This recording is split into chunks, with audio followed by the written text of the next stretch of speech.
Heyo everyone, Hexi here. Today I'm gonna be playing some thick furry horror games by Zed Technician. So I ran into some technical difficulties getting things set up, so it's gonna be partly over in the stream chat. That's just because of the way that these games load, I guess. They force themselves to my native resolution. So they're gonna be super ultra widescreen for no reason.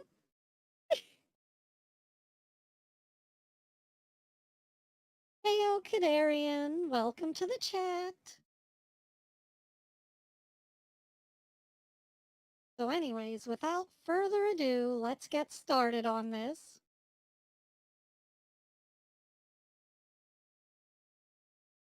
Gonna be starting off with Zed's first game, The Bit More No Zero. We can skip the intro cutscene, but I'm not gonna do that. Here's hoping it doesn't get cut off with the text.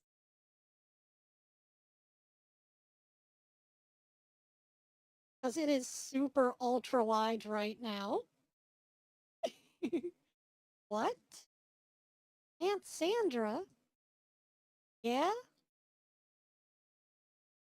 Mom says she can't serve dinner until you get here with the turkey. She wants me to tell you to hurry up. You know how early I had to get up to cook this thing? Ungrateful little shits. So I don't want to hear it. Next time she can come on out here and get it herself. Now she just wants me to tell you to stop yapping and drive. Hey, then you tell her that when I get there, I'm gonna shove this turkey right up her. Shoot.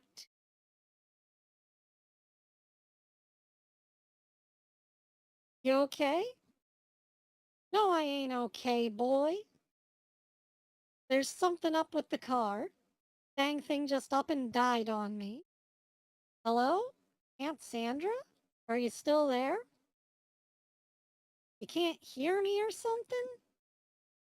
I need you to call a tow, right? Click. Daggone it.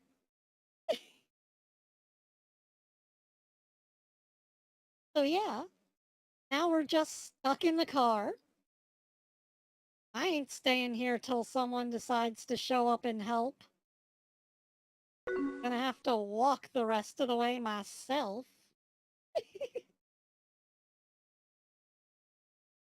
Ain't gonna be light no more about time I head up that road, though.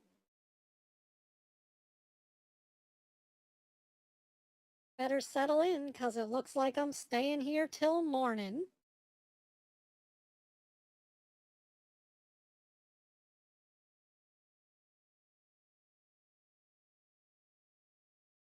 Only 9:45.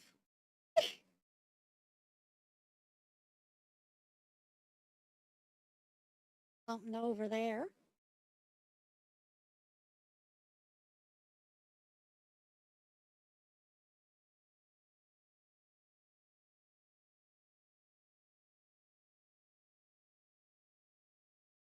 The goofiest ass looking deer I've ever seen.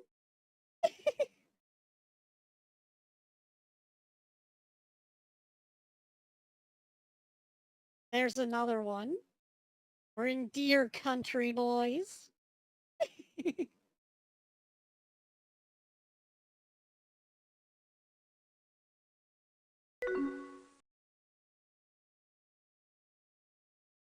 Pretty sure he just clipped through the trunk of my car. No sense in staying up all night, I guess. Better get myself some sleep for a little bit.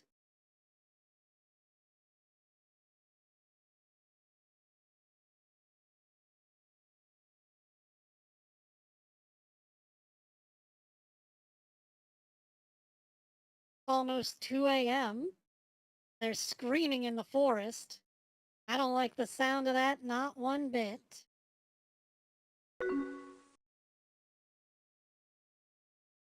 That is a very wide woman. Whatever it is, it had better stay itself in them woods if it knows what's good for it. Exactly. Don't mess with a big lady with a big cannon. And if it doesn't, I sure have something ready for it.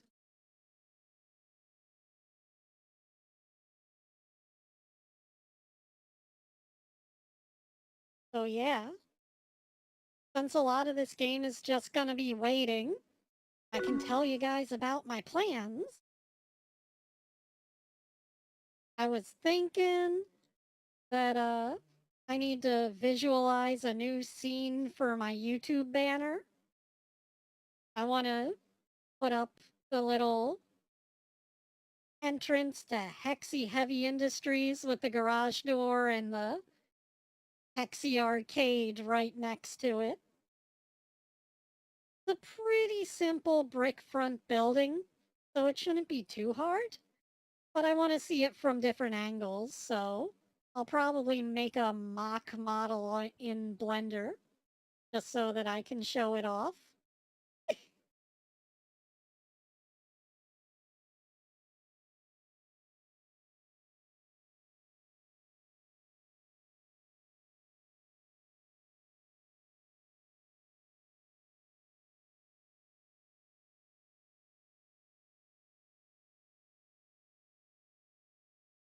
Now, every now and then you gotta look up because there's a sunroof here.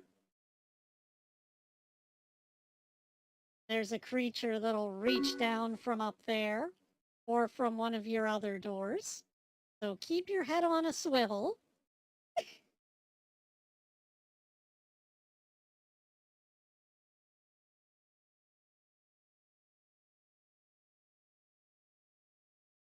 Then, towards the end of the night, they introduce a mechanic where you start dozing off to sleep and you have to mash spacebar.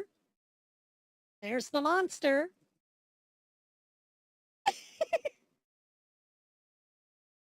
Some sort of bug-eyed ghoul. If you wait long enough, he comes in the car and eats you. That's all.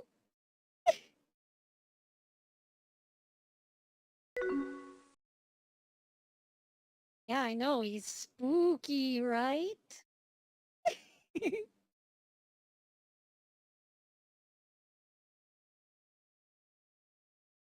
This is Zed's first game, by the way, so it's not particularly complex.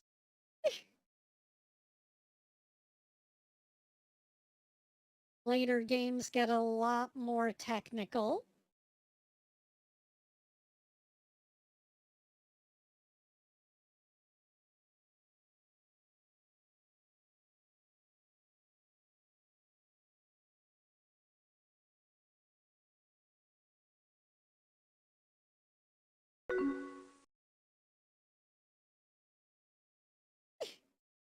Oh, he's off in the distance there. Can you see him?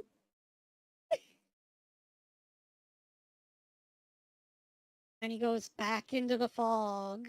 Ooh.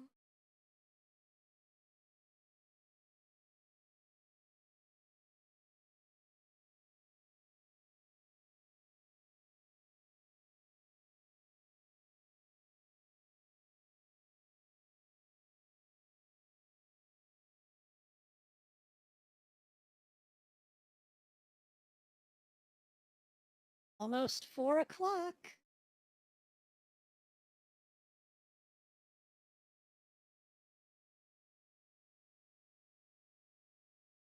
Getting kinda sleepy over here.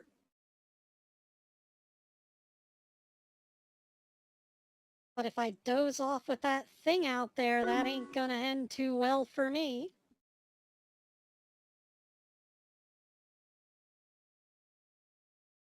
These next few hours ain't gonna be easy.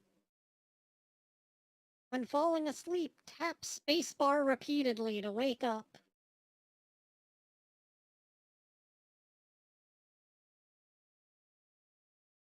Hey.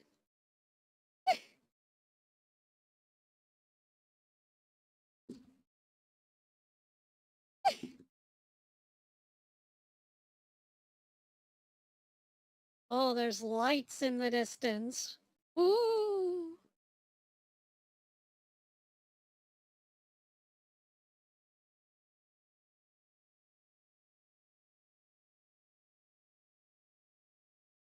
Maybe it's a truck that can come along and pick me up. That would be helpful.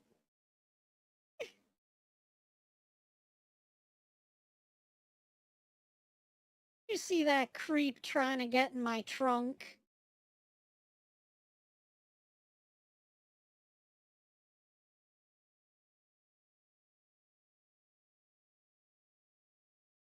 You better stay away from my trunk.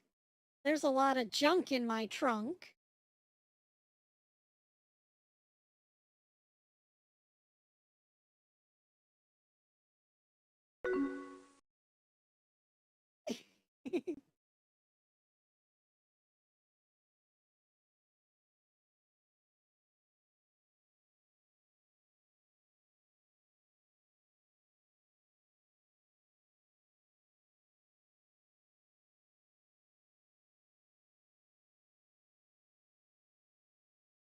Oh, there he is in the distance again, standing in front of the lights.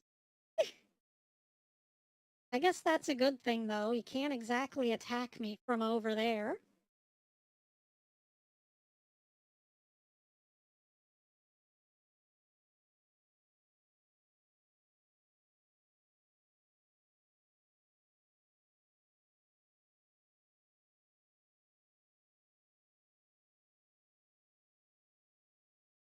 Um,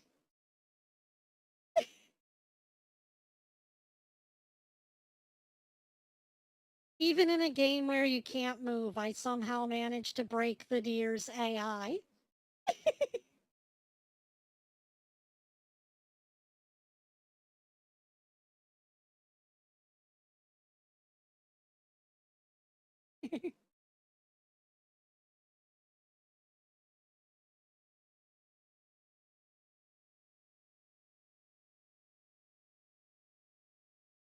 "5:30 now. Or hope I don't fall asleep." Ooh.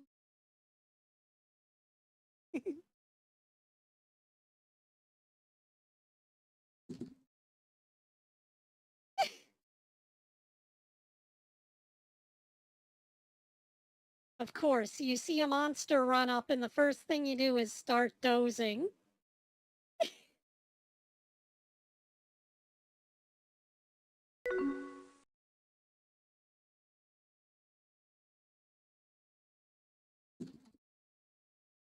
Where is he? Okay, it was a deer.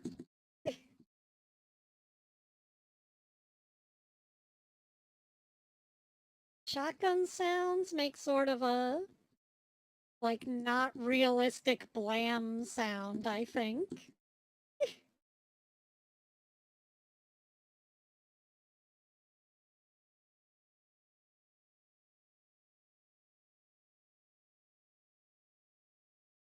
Is the game silent for you, though? I had to set up a new capture window for it, so it just might not be on the right channel. I'll check after this game.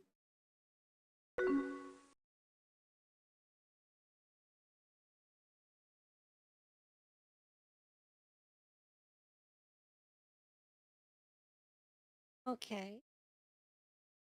That's just my bad because I had to make a new game capture window.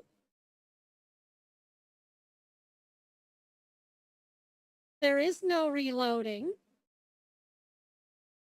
All the bullets in your gun are all you get.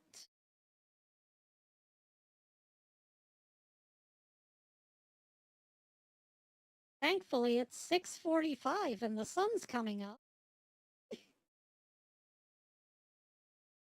Can't believe I broke that deer, though. Oh, he's standing there ominously. Ooh.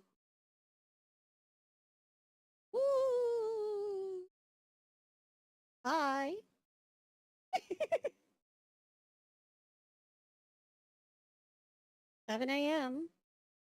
I think it's light enough now for me to go ahead and make a run for it.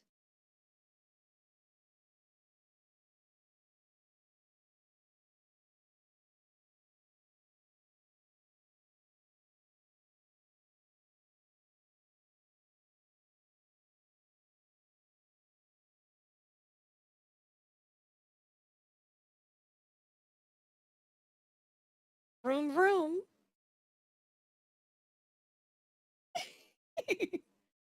And that's the kind of comedy that you can expect from Zed Technician games.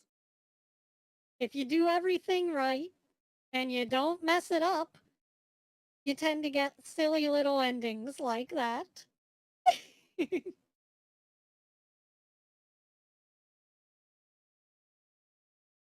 Anyways, let me just go over here and check. Oh, yeah, it's not capturing audio. What the heck? Property.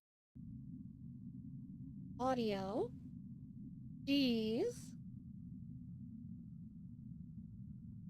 I just kind of fucked that up. Sorry, guys.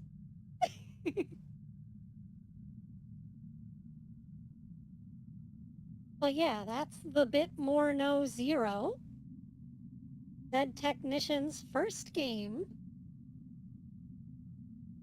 Just go ahead and put up the BRB screen and switch to the next game.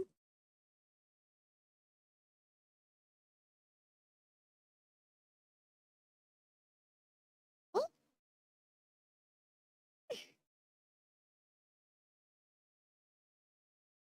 oh geez. Thanks, Codarian. Thank you so much. Your donations mean the world. Next up, we're playing The Man from the Window. So let me go and start that one up.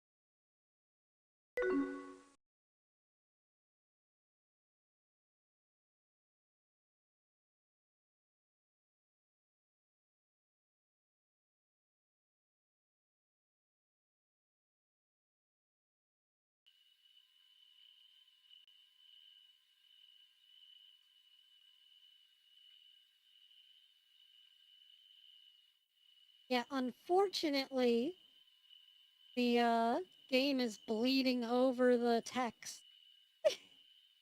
Sorry about that, guys. There's just not much I can do about it. Suppose I could technically put it down here.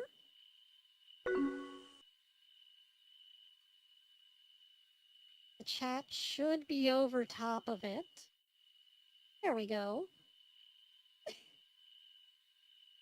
It's a little janky, but we'll make do.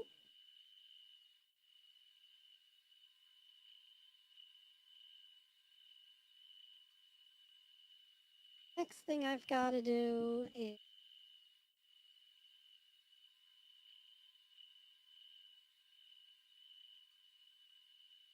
that way I can see what you guys are saying.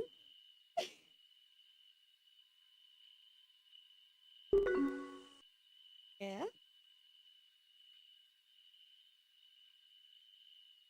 This is kind of the game that puts Zed on the radar.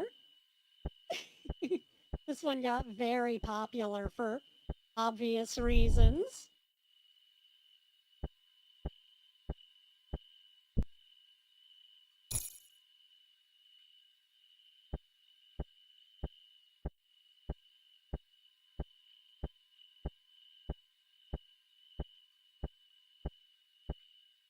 She doesn't work at the bakery, she is the bakery.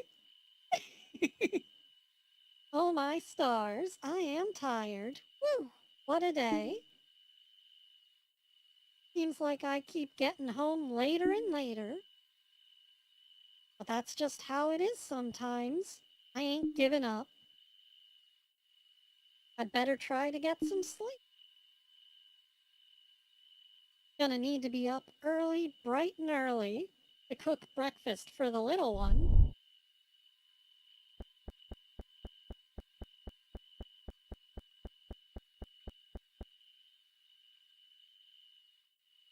Mama, Junior, what on earth are you doing up this late? You know you have school tomorrow. But Mama, the man from the book is gonna get me. Huh? What man? What book?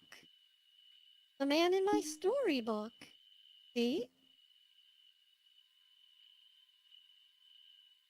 The man from the window. Give it here.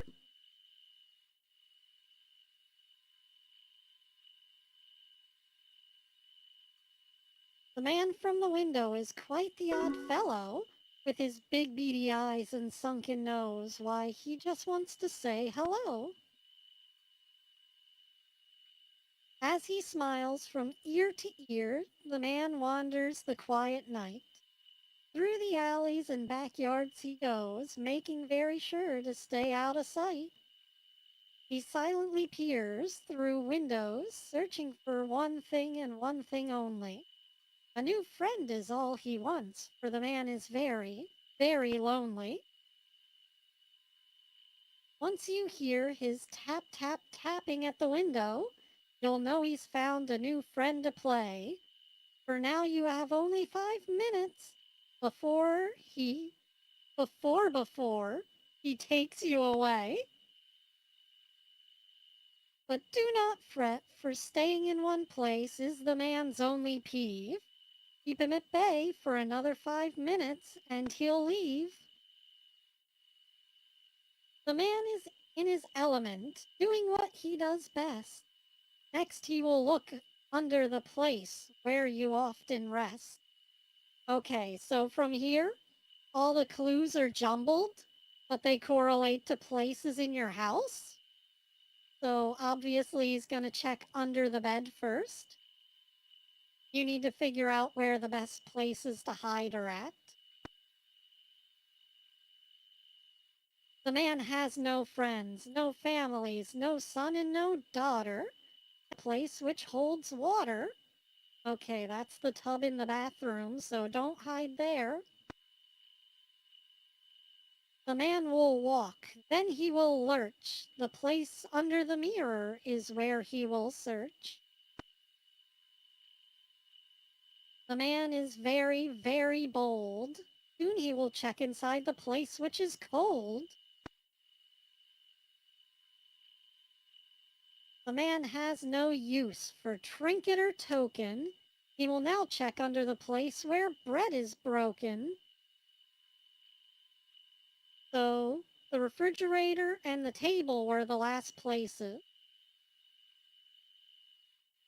Junior, this is just one of those scary storybooks people write.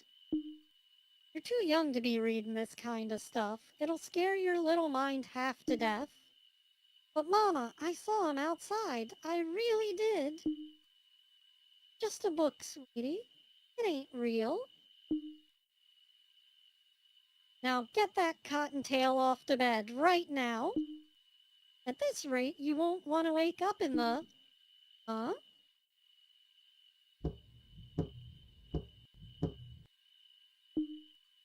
It's him. He's out there. Calm down, Junior. Whatever's out there, I'm pretty sure it ain't a monster. Junior? Yes? Where'd you get this book from? It was on the table when I got home from school. You got it for me, right? Oh dear Lord, this ain't good.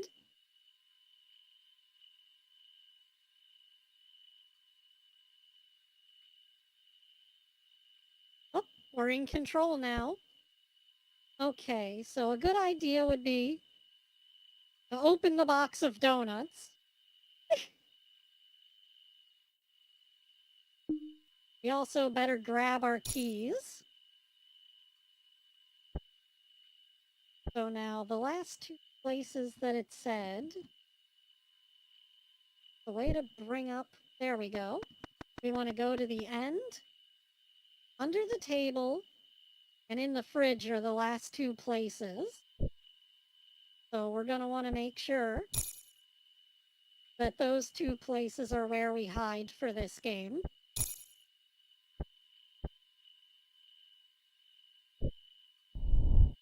gonna close the door. Then we'll lock that too. And then we can barricade the door with the couch if we wish.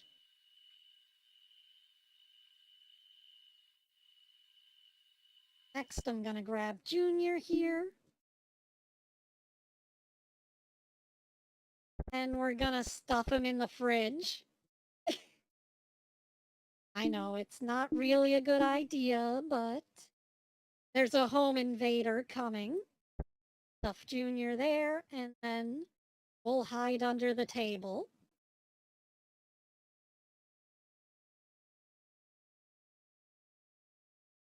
It was exactly 2 a.m. when the man approached the front door. The door had been locked, so the man spent 30 seconds ripping the lock apart. A large and heavy couch had been pushed in front of the door. It took the man an entire minute to break through the barricade. As you can see, I'm very well hidden.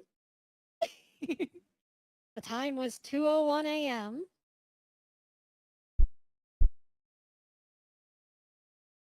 The man spotted a box of donuts sitting on the table.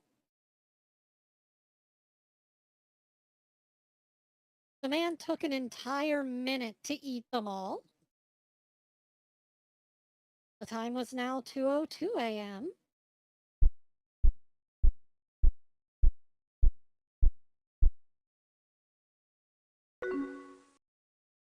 The bedroom door had been locked, so the man spent 30 seconds ripping the bedroom door lock off. It was then 2:03 a.m.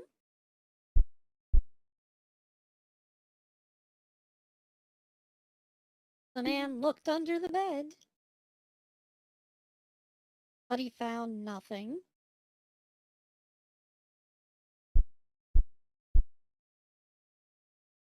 The bathroom door had been locked, so the man spent another 30 seconds ripping the bathroom door lock off. It was now 2:04 a.m.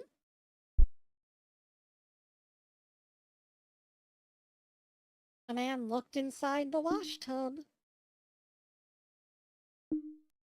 but he found nothing.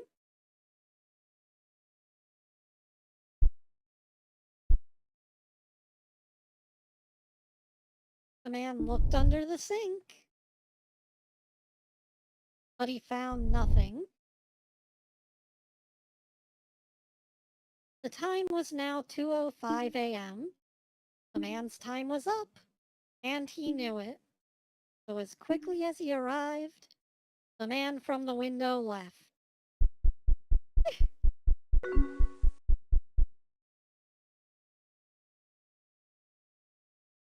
Yeah, I mean, I'm pretty sure you have to do that if you have real home invaders, too.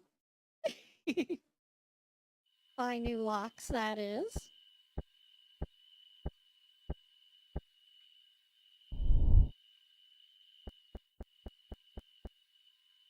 Mama, is he gone? He's gone. Don't worry. Hooray! I knew you could do it. Oh no! What? Mama, he ate all the donuts. I wanted one. Oh my goodness, child, don't scare me like that. I'll bring you some from work tomorrow, okay? Okay. And Junior? Huh? No more cursed books, all right? I ain't up to dealing with that again. But what are we gonna do about the woman from the door? The who? Haha, just kidding. What am I gonna do with you, huh?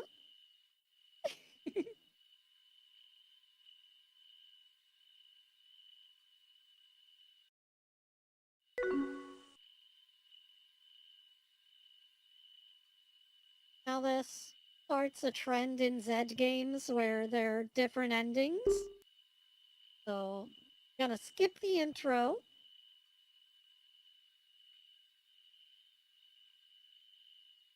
And if we go ahead and Move Junior.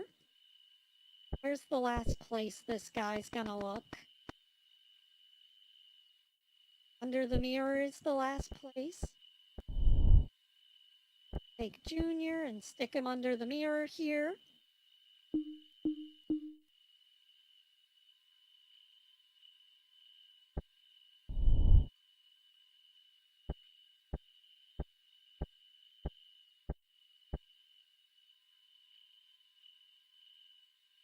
And if you look through the peephole, you can see the man way off in the distance.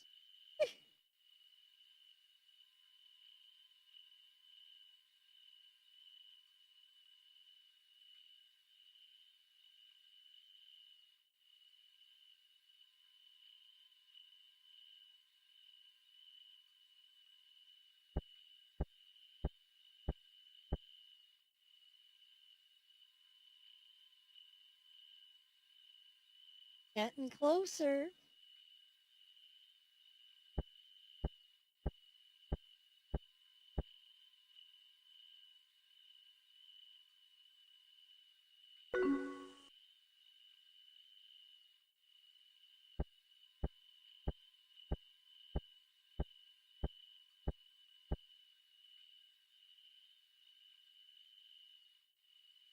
If you check on him enough times, eventually he comes right up to the door.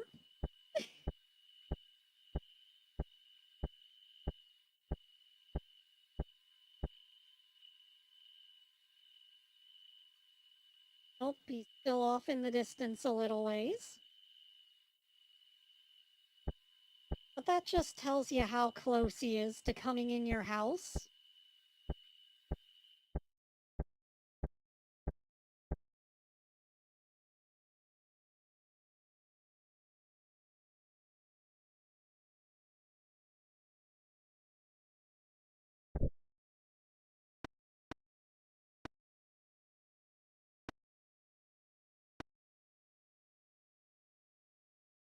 We checks the bedroom first.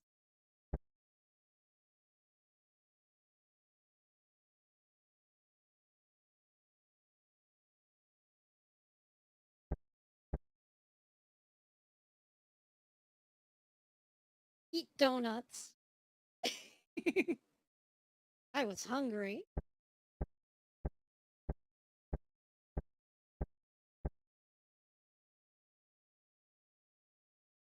Now he's peeking in. Woo! A bloogie woogie woo.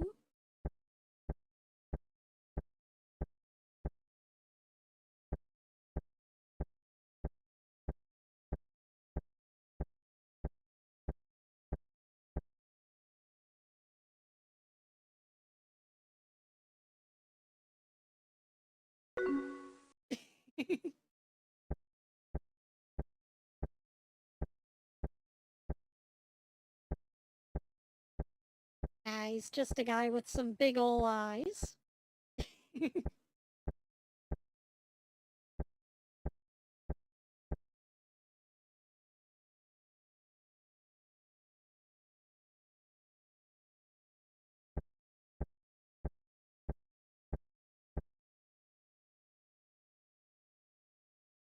Just one more minute, I think.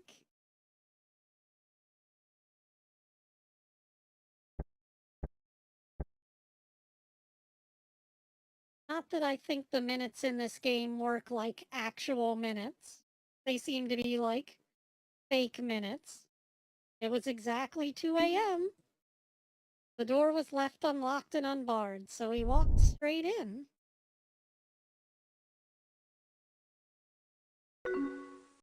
The man had found his new friend.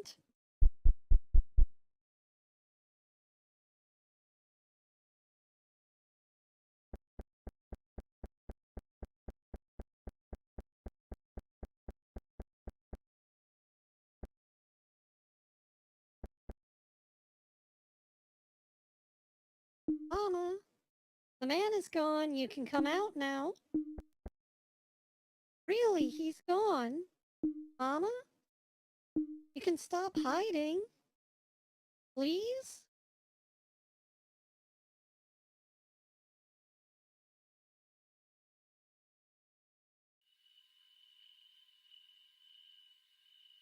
That's the first bad ending.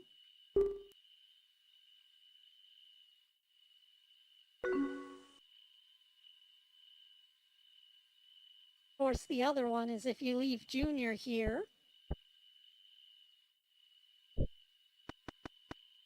Just under the table is the last place he'll check. I'm gonna hide in the bathroom anyway.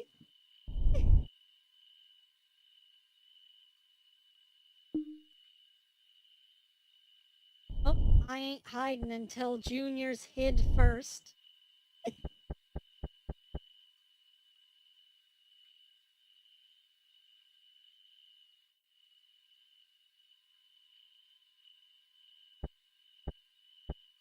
Well, we just gotta wait for the 5 minutes to be up then.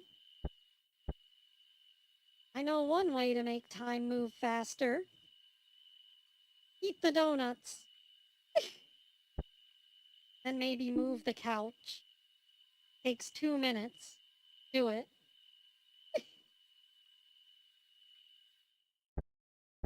Okay. Almost time.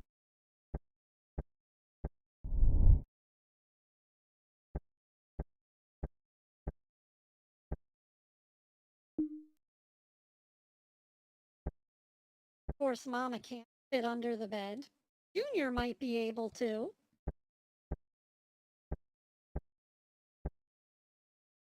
But the man usually checks under the bed.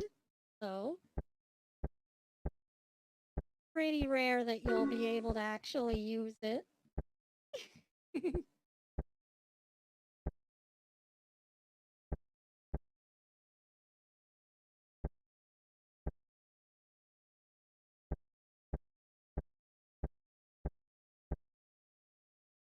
I want to go out and check the clock, but I know that it's gonna be any minute now. There we go.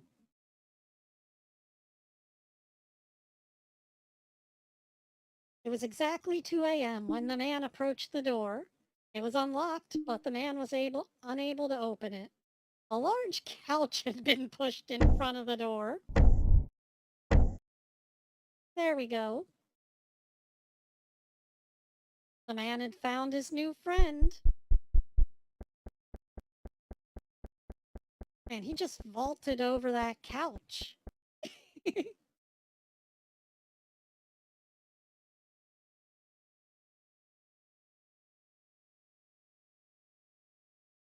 He has to be nearby still. Ain't no way they've gotten far this quick. I'll go find him myself if I have to. I ain't lying. The man broke in and just took him. I couldn't stop him. Please, someone just find him. Please.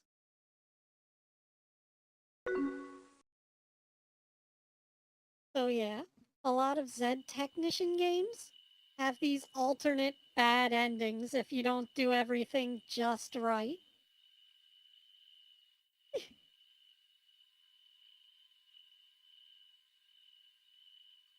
Oh. But that's it for the man in the window. Time for the next game in the series. Beware the Shadowcatcher.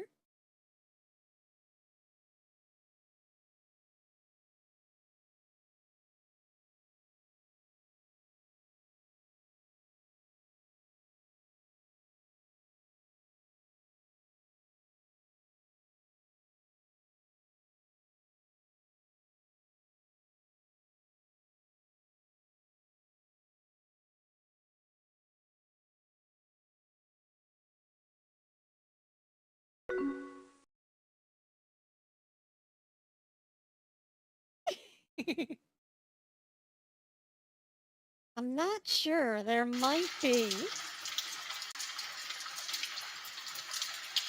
One moment and then we'll start.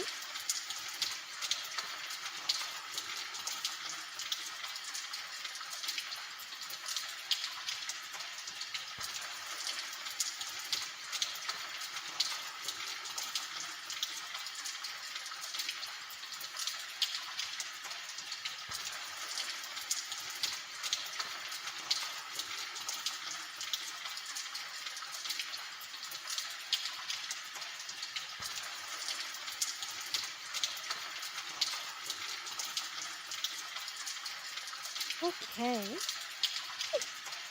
Let me know if the games are too loud or anything. I can always turn them down.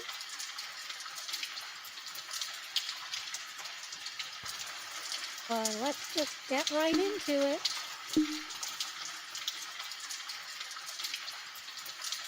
I can't even tell what these say. I hope the first one's normal mode. These games kinda break when you have a monitor as big as mine.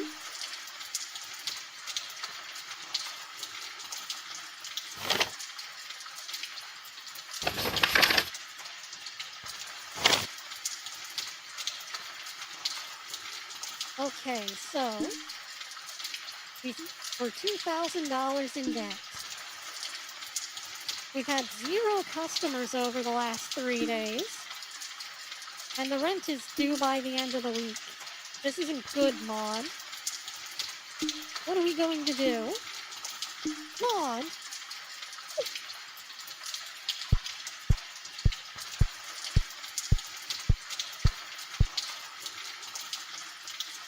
She's a sheep.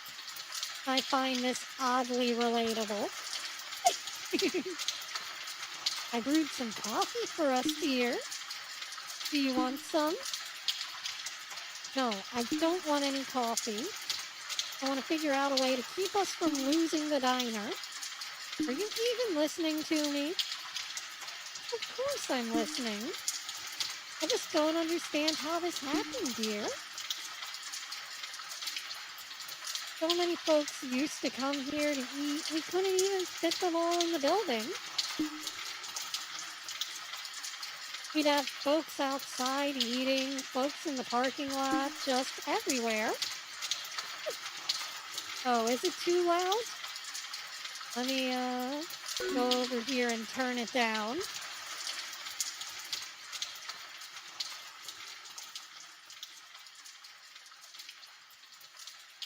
Okay, I took it down to half volume. How's that?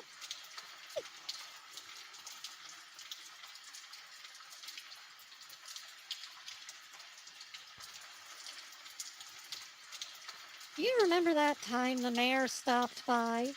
Remember what he said? He said you wouldn't let him eat in peace. After that, he said it was the best meal he'd ever eaten. Yes, he did, but the food isn't the problem here, Maud. First of all, the place hasn't been properly cleaned in years. I do my own cleaning.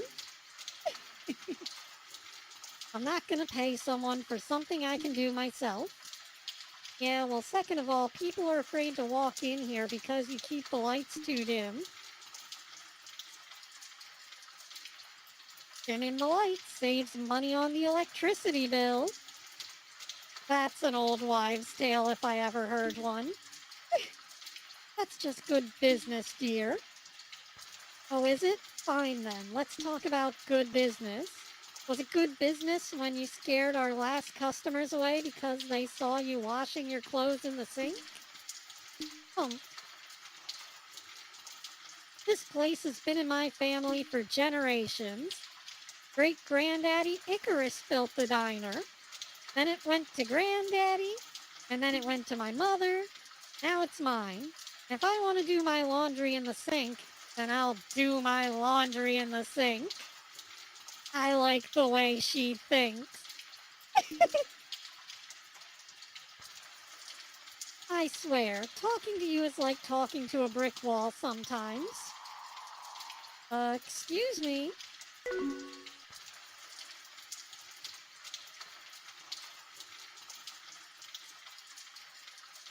It's Mr. Shadow.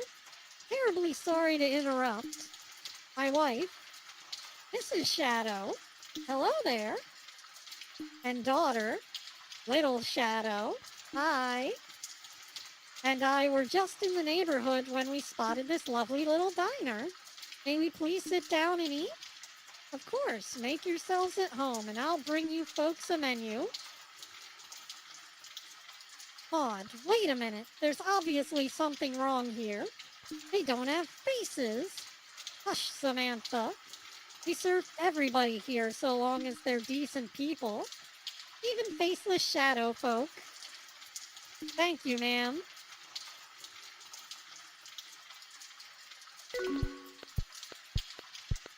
Heyo! Welcome to the stream. Nice to have you. Before we dine, there is something I should mention. As you can probably tell, we're not from around here. We come from a desolate land without light. Awful back home. We like it better here. This is exactly right. But there is a being that exists between our lands. He does not take kindly to those who cross over. We have drawn his hateful gaze many times on our journey. That's fine, dear. We can cook something for him, too. I don't think you understand, ma'am. Every time we venture out, we feel his watchful gaze somewhere behind us. He's not been able to catch us yet, but we fear what will happen if he does. Among ourselves, we have a saying that we must not forget. Beware the Shadowcatcher. He will no doubt turn his attention towards you if you choose to let us stay. That's so. Well then, this Shadowcatcher can consider himself banned from Maud's Diner. We don't cater to troublemakers here. Maud, this sounds dangerous. Nonsense. These kind folks just want to have a nice night out. They're welcome to stay as long as they want. Samantha, would you please find out what these guests want to eat? I'll be over in the kitchen. Just let me know what I need to start cooking. Fine. But I don't like this at all, not one bit. Thank you very much, miss. Please be sure to keep watch for him. He will no doubt come to the door in search of us. When he does, you must stay hidden somewhere that is not visible from the doorway. If he thinks that no one is here, he will most likely decide to leave.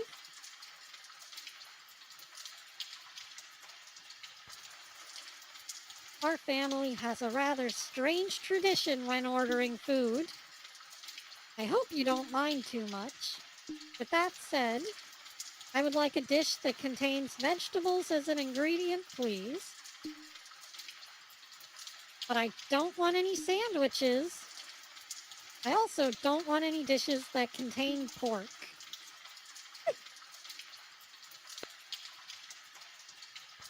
It's our tradition to never speak the name of what we wish to eat. It is bad luck to do so. Hopefully, serving us will not be too much of a hassle for you. Now then, could you please bring a sandwich dish for me? I don't think I want anything that contains pork, and I don't want a dish that contains vegetables. I'm not supposed to just tell you what I want to eat. Mama and Papa have silly traditions. I don't get it, so I want a sandwich, please. And I don't want anything with pork in it. And no pasta. A sandwich, no pork, and no pasta. Gotcha. Now if you crouch here and switch characters, the Shadowcatcher can't see over this barrier.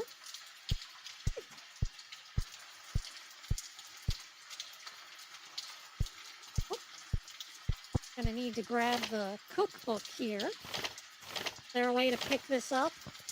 Nope. Well, let me start getting the ingredients ready.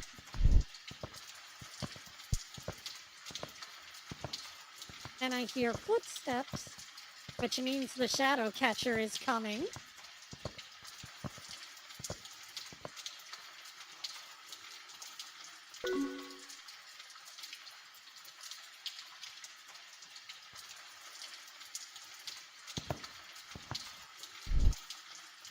Then it switches to his perspective. Ooh.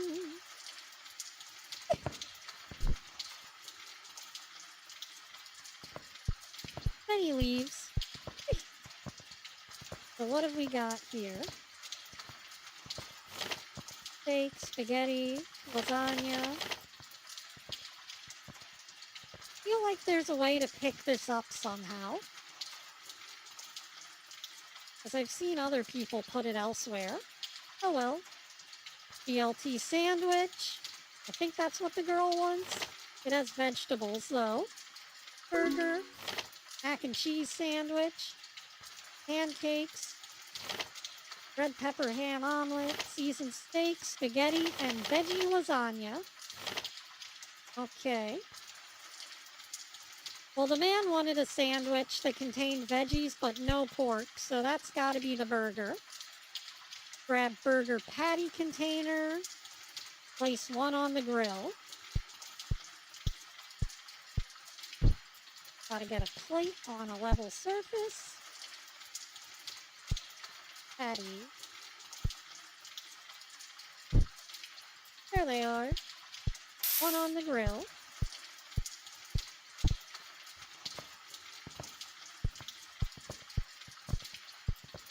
Uh-oh, I hear him coming. Grab sandwich buns.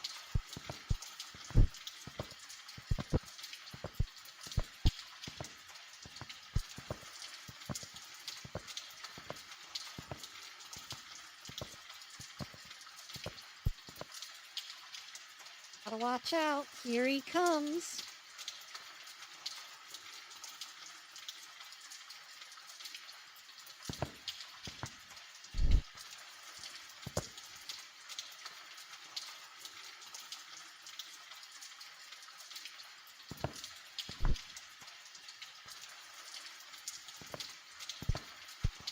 Okay.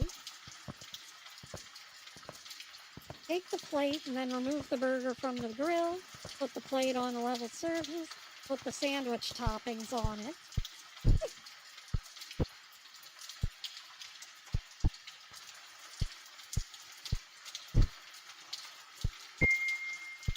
Burger. Then you just run it over here. Get Maud out of sight so she doesn't get caught. Switch to Sam. Order up. And hopefully we got this right. Thank you, miss. Burger.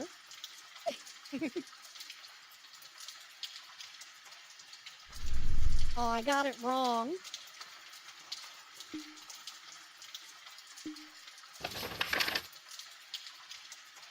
No money.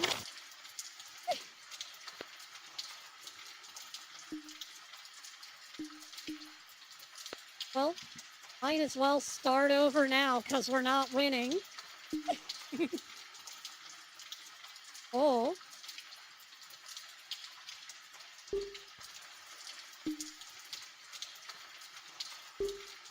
Okay, I'd like to restart game. Hang on.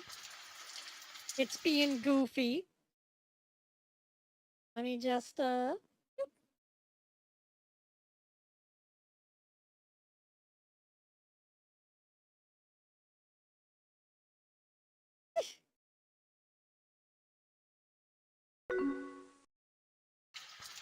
There we go.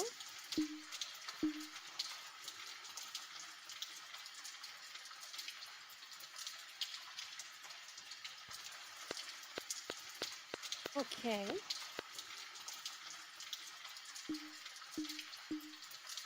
Fish that contains veggies. Don't want a sandwich. And don't want pasta. Let's switch over to Maud.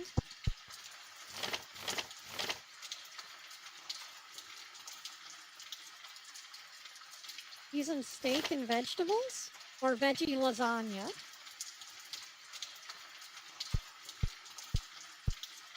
Hang on, let me just check something.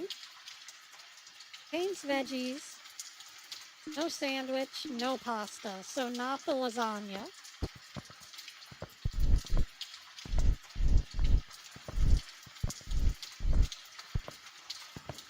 Sounds like he's coming already.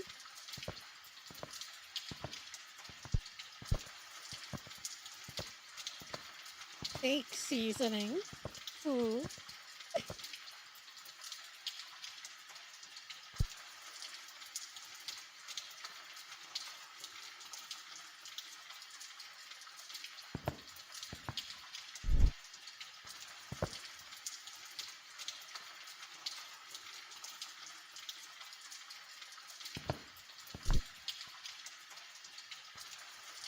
Okay, so sounds like we need to make the steak because it contains vegetables but is not a sandwich or pasta. Take the steak container from the fridge, place one on the grill. Once cooked, take plate in hand, remove steak from grill, place on level surface, and then add chopped veggie. Easy.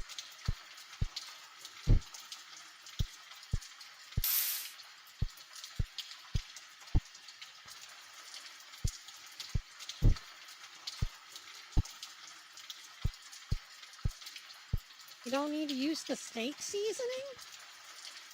Oh, vegetables and steak seasoning. Okay. I thought that sounded weird.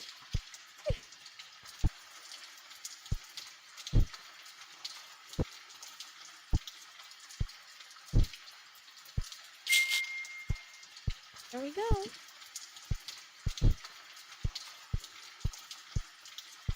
Order up.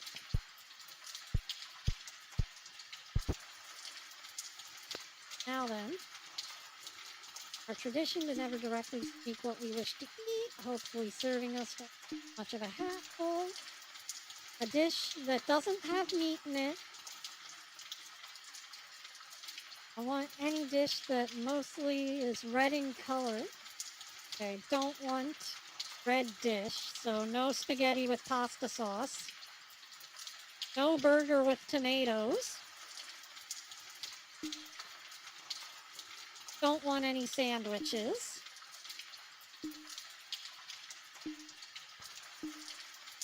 What was the first thing? Please bring me a dish that doesn't have meat in it. That's a tough one. Oh. Sounds like he's coming again. Let me just look at this menu here.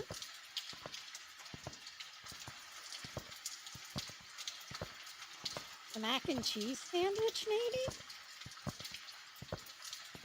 Or did she say she doesn't want a sandwich? Maybe the pancakes? Oh.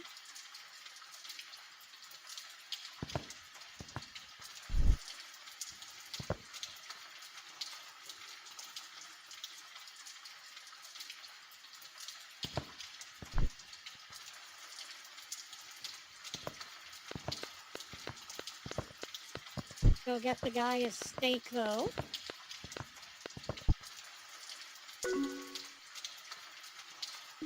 Thank you, miss.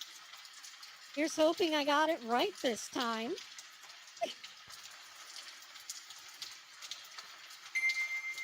Ding! Why, that was one of the best meals I ever had. Absolutely wonderful. Thank you very much. Huh? That's a $200 tip. Maud. Doesn't have meat. Isn't red. And isn't a sandwich. That sounds like the pancakes to me.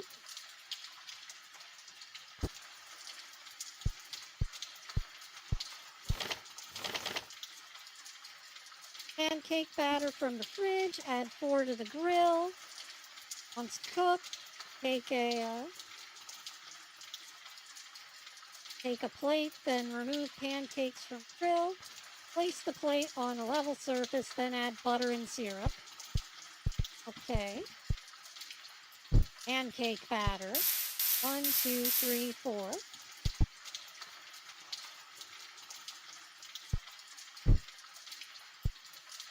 I suppose if you fill up your grill with the wrong shit, you could potentially soft lock yourself here.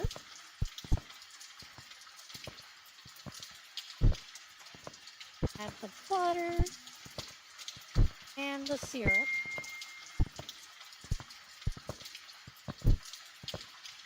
He's coming. The Shadowcatcher. Ooh.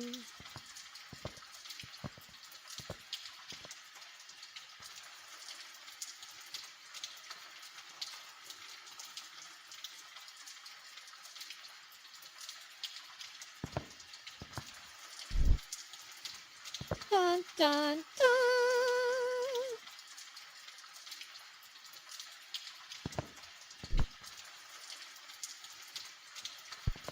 Yeah, this game's a little tedious with him constantly popping in and out like that.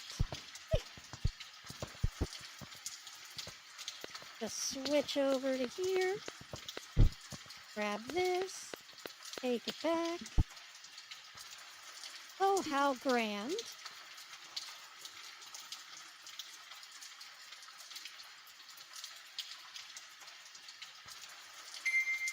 Ding! Dear Lord in heaven, that was wonderful. Coming here was the best decision we've ever made.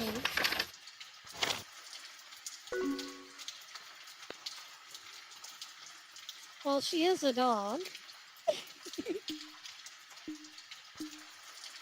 I want something with eggs in it, and I want a dish that has meat in it.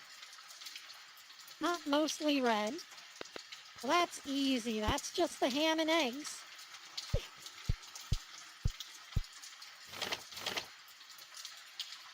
Two eggs. 3 bacon.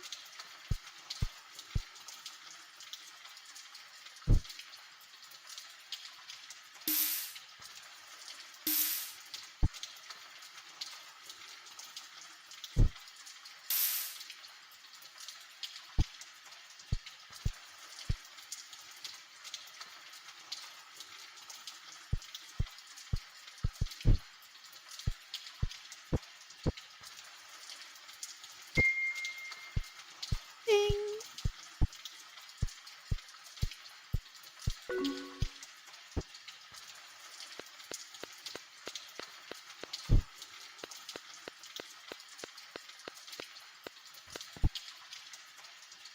This looks great.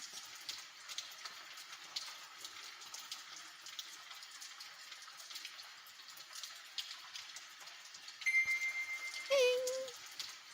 Amazing. That was so good. Thank you so much for the wonderful meal. We've had a pleasant night out thanks to you. Now tell the nice lady thank you, honey. Thank you. I do believe we found ourselves a new favorite restaurant to visit. We most certainly will return tomorrow. For our sake, pray we do not fall victim to the Shadowcatcher before then. Until next time.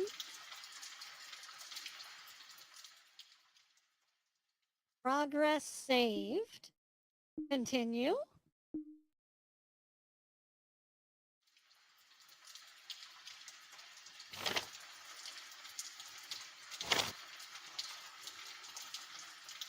Well, we paid off one of our bills. We're actually starting to turn a profit now, all thanks to our little shadowy friends. They might be a bit weird, but right now they're the only thing keeping this diner afloat. We need to make sure to keep getting those orders right. We don't want to lose our best customers, right, Maud? Maud?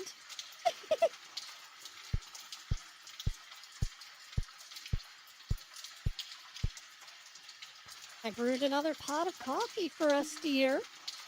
You want some? No, enough with the coffee. I told you I don't drink that stuff. But you're going to need your energy, dear. Our new friends should be here soon. Yeah, I got it. Don't worry about me. Thanks, Maud.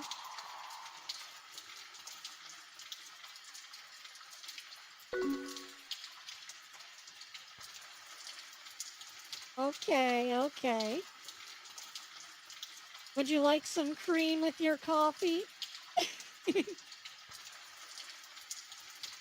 We have returned. Hello again. Did you miss us? Oh, hello. Go ahead and sit on down, folks. We'll be right over. Thank you, ma'am.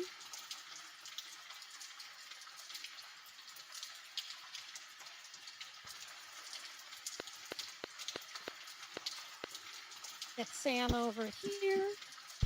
Get the cookbook open. Do all this.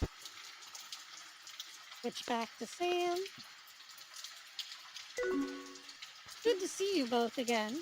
Here's to hoping this night goes smoothly for us all. With that said, I would like a dish that contains vegetables, but I don't want any pasta. I also don't want any dishes that contain pork. Vegetables, no pasta, no pork.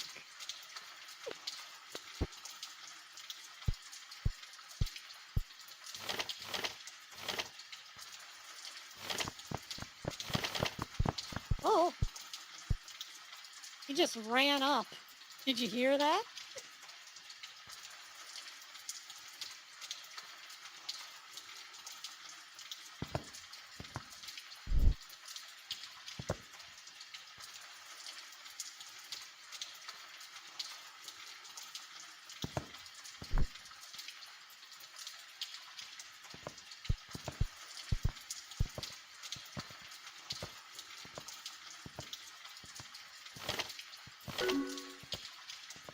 That's pasta. I guess the steak and vegetables doesn't contain pork. Neither does the burger, though.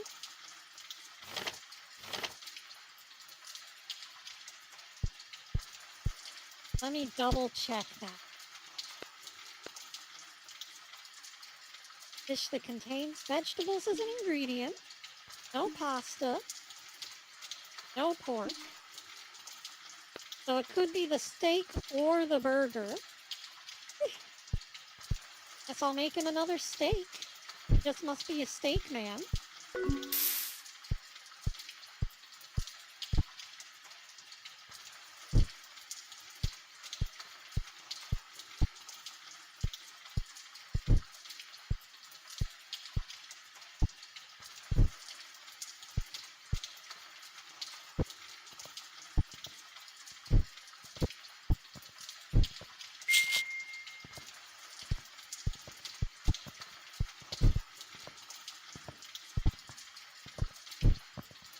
I hear him coming.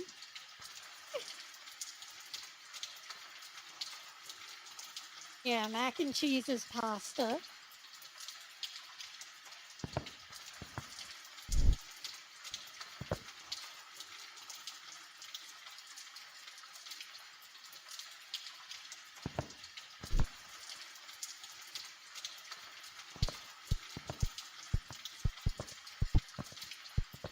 Go, order up.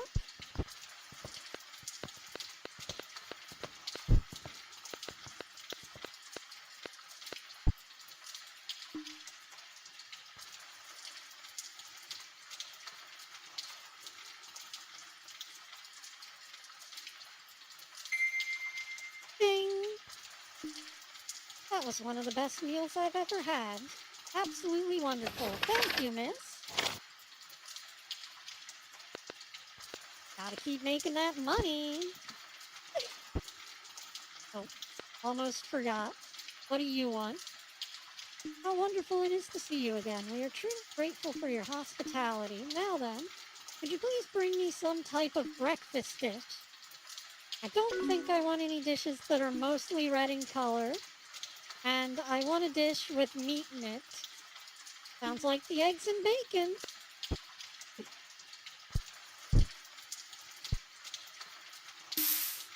One, two. Bacon.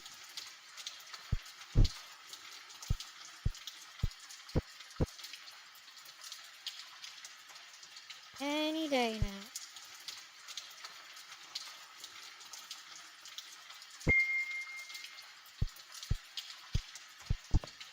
Pop that there.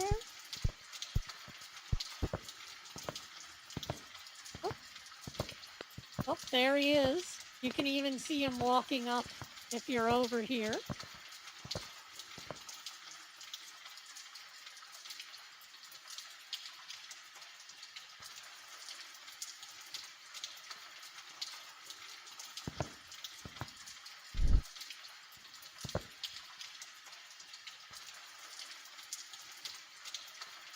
He thinks no one's here, but keeps seeing the food on the counter change. See, there he goes. Ooh.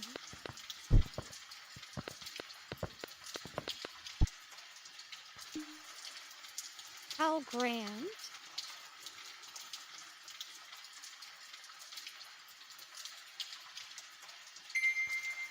Ding.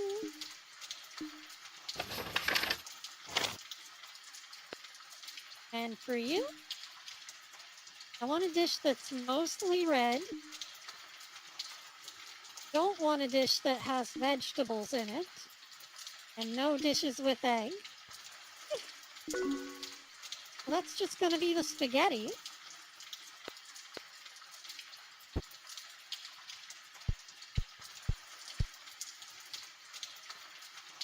Grab a pot, fill it with water. Ah, the laundry sink.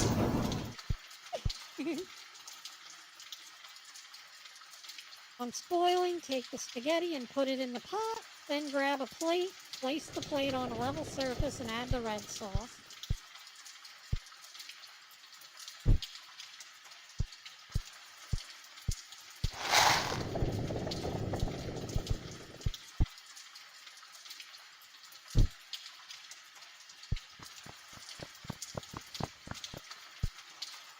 He just ran up.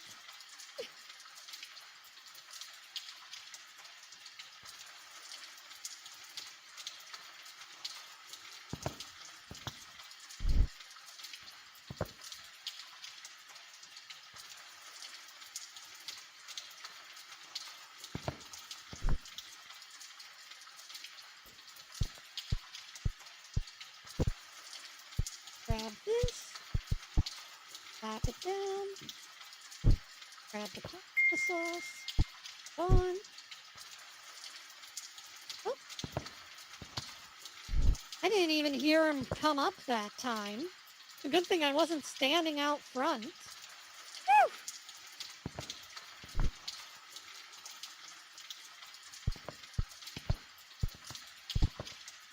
Drop that there, run back here, switch characters, run up and grab that food.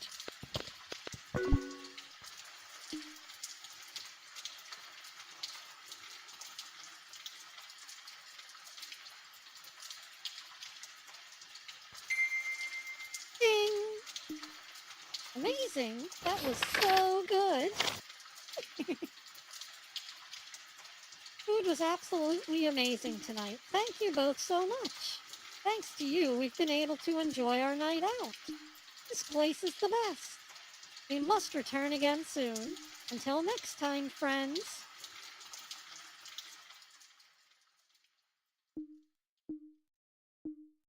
Begin the final night.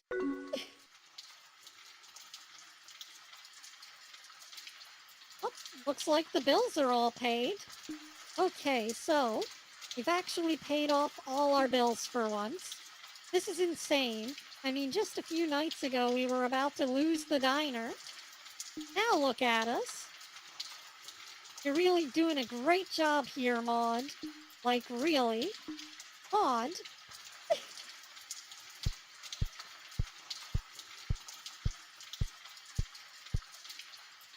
I made some more coffee, dear. Would you like some? Fine. But only if you promise to stop asking me every night. Oh, hold that thought, dear. Our friends have come.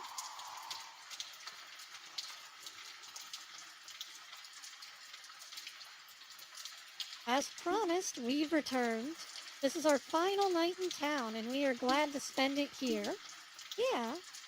Oh, isn't that just nice? Go ahead and make yourselves at home. We'll be right over.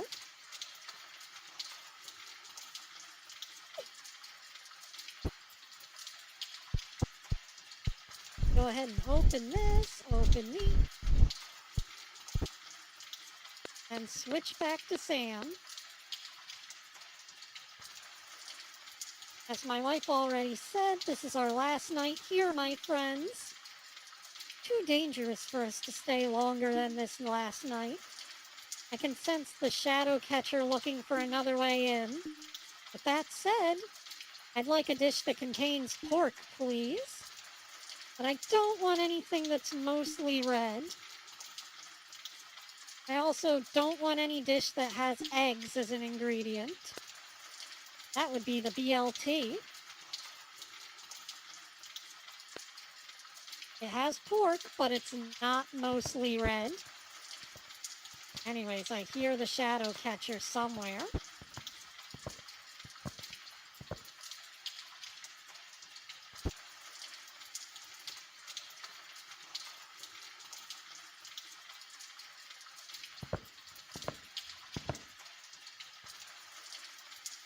See, now he can enter the kitchen. Ooh.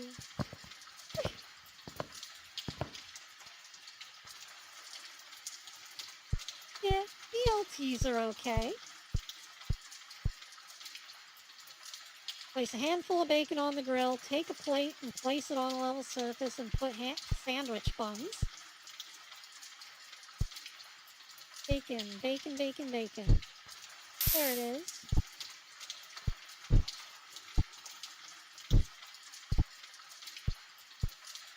I think he's coming soon. Gotta hide.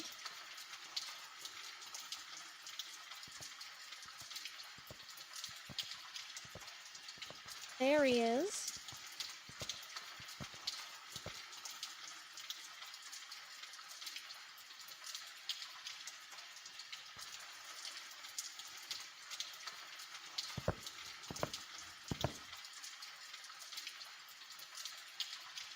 Yeah, the game gets a lot trickier when he can come in the back.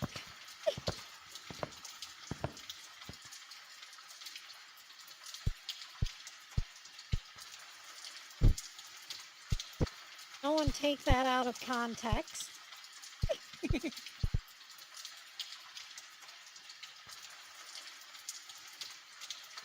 the plate down again and put the toppings on. Okay.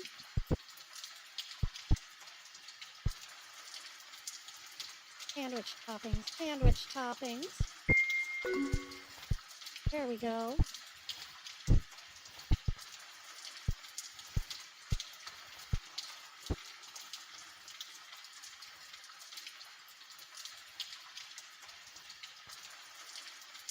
Coming.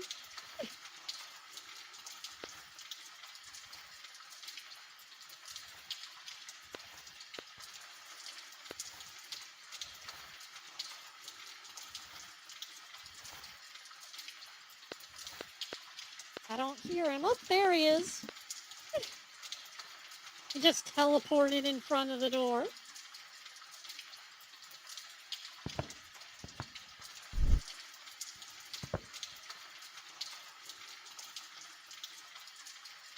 Thankfully, since he physically shows up, you can check for him.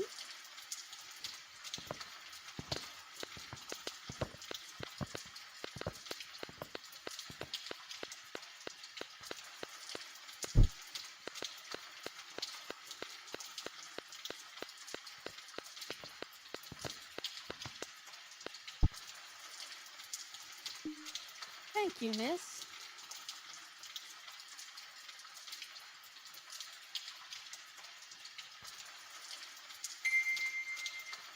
Ding.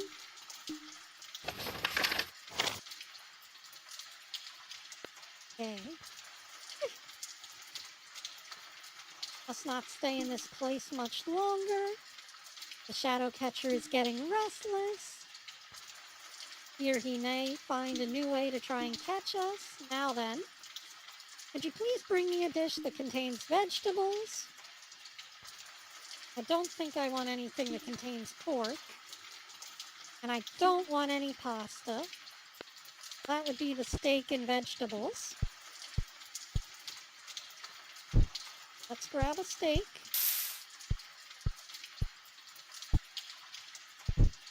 grab a plate. Plop it down here. Hide while it cooks, just in case.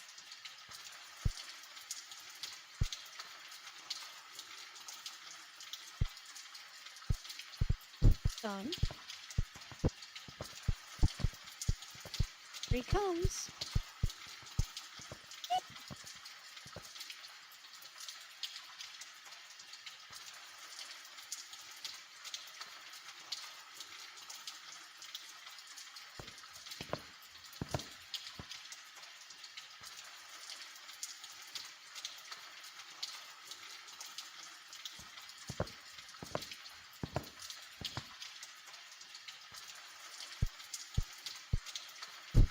Okay, steak seasoning. Chopped vegetables. Then we'll just have Sam come and get it since she's fast.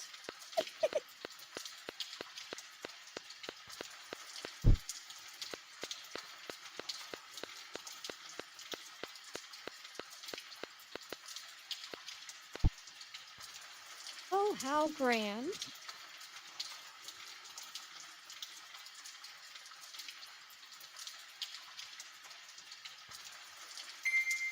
Ding! Dear Lord in heaven, that was wonderful. Coming here was the best decision we've made yet.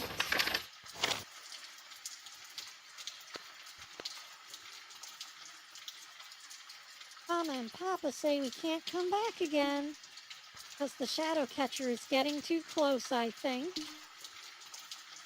Or was it something about him finding another way in?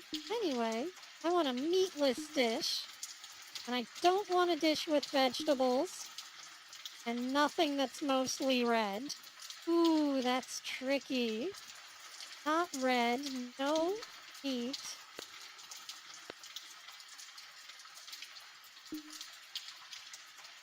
And no vegetables? Like nothing. No meat, no vegetables. No red. The mac and cheese sandwich?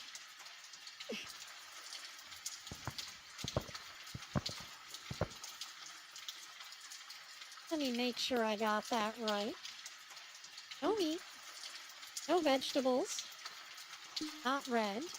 Yeah, that's the mac and cheese sandwich, all right.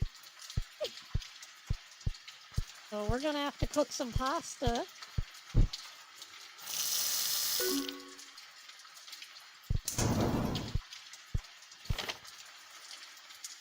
Macaroni in the pot.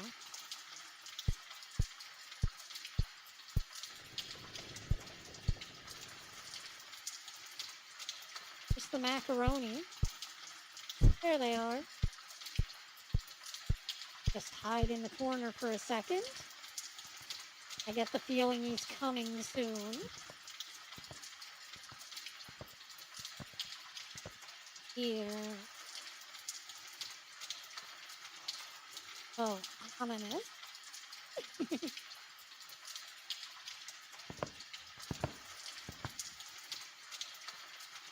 Yeah, I knew it. I knew he'd try to get in the back.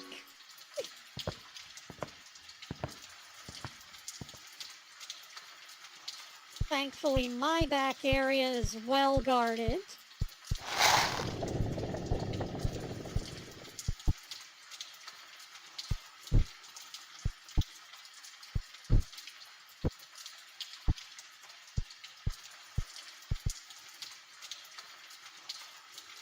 Okay, once cooked, add shredded cheese to the pot. Cheese. There it is. Add in there. Back.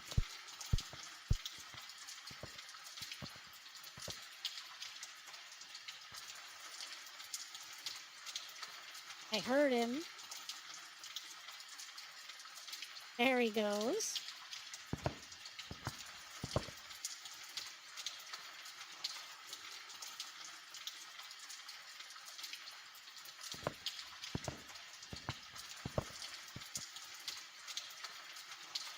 Now we should just have to grab it with the plate and it should be good.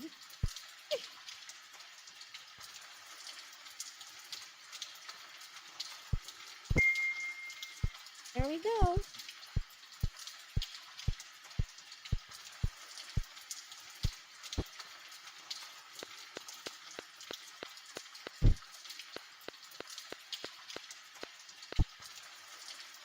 Wow, this looks great.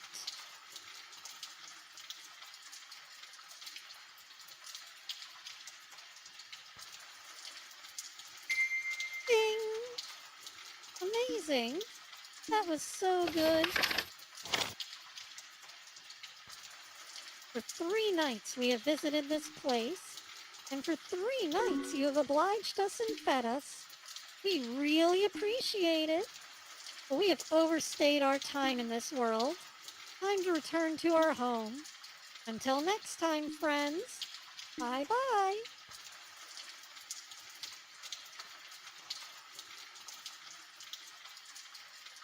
And just like that, the shadows had left.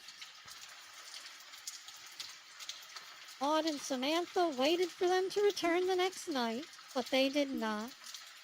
Nor did they return the night after.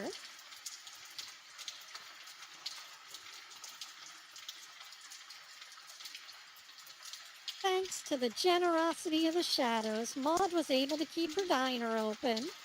For the first time in a long time, the bills were paid in full. Maud continued on happily working away behind the counter. Sam continued on waiting tables, while also trying to keep Maud out of trouble. But then one night...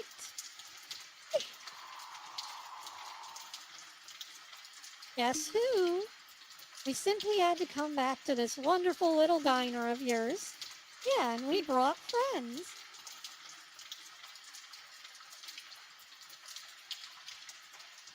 Whoa! Oh, how nice. I'll go fire up the grill.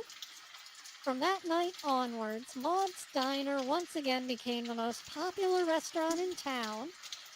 With the shadows as their main customers, Sam and Maud never had struggled to pay a bill ever again. Typo. But what of the Shadowcatcher, you ask? Well, he eventually had a change of heart. He now works at Maud's Diner, helping Samantha wait tables. He enjoys his new job much more than his old one.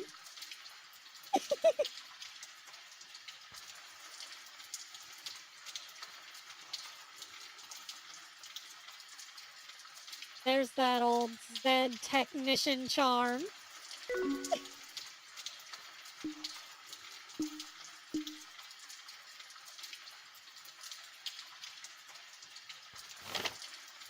Let's go ahead and skip the intro. Now if we just put Maud behind the counter, we can leave Sam out here to wait for the Shadowcatcher. I'll show you the 2 bad endings that you can get in this. Much like Man from the Window, if one of your characters gets caught, there's a different ending for each one.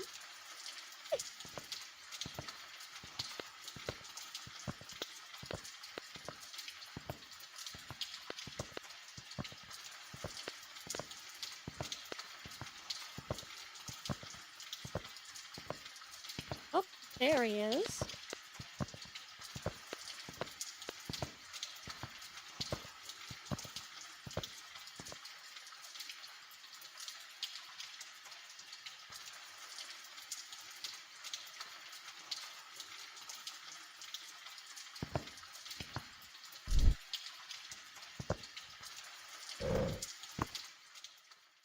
Then he comes in and grabs the big doggo.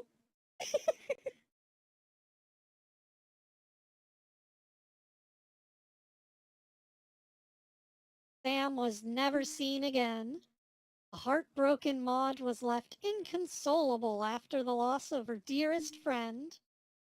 She blamed only herself, for it was her own decision to allow the shadows to stay, which endangered Samantha in the first place.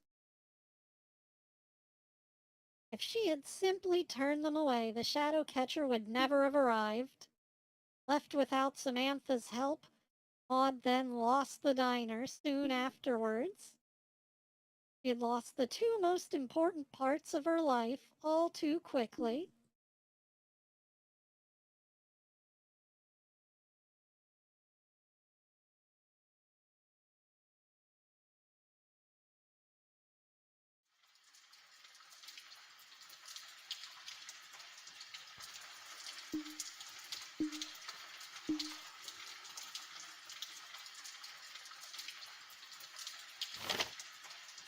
Go ahead and skip that one last time.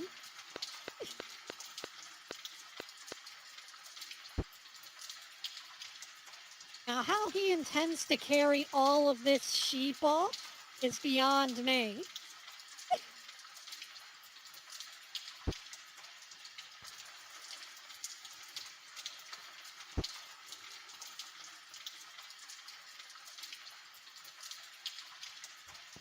Well, we're just gonna sit here and wait for the Shadowcatcher to show up with all of our bills.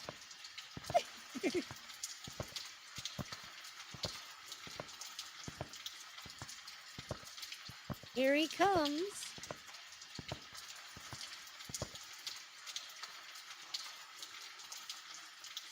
This time you get to fully see him ominously walk up to the door.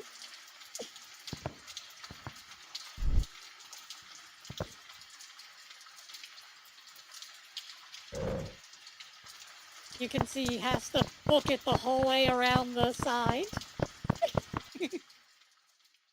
She even tries to swat him with the flipper.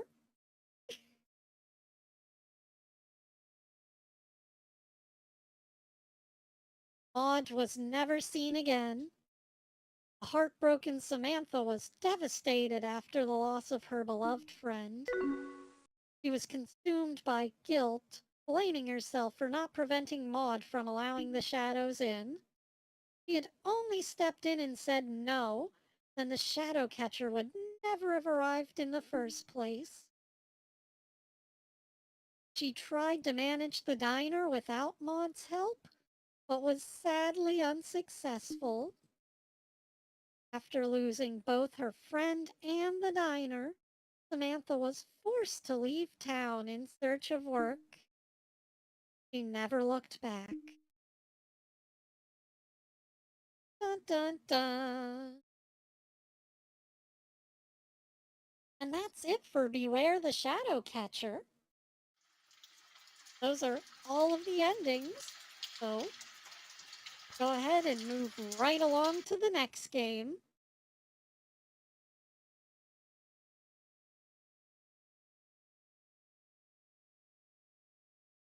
The next one on the list is the Vermander Curse.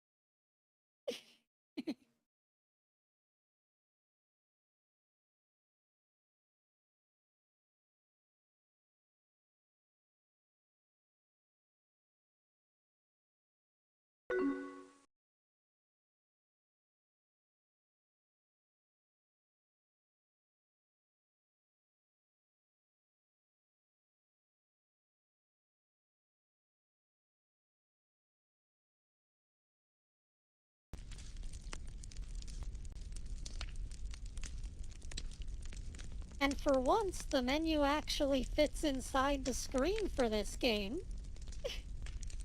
I think at this point, Zed technicians started getting better at coding. But this game is pretty simple still. Controls, WASD to move, shift to run, control to crouch, space to close your eyes, left click to interact, or E. Okay. Start new game.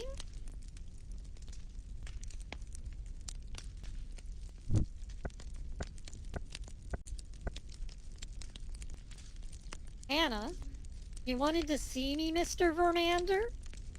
Geez Louise, she's got quite a pucker going on there.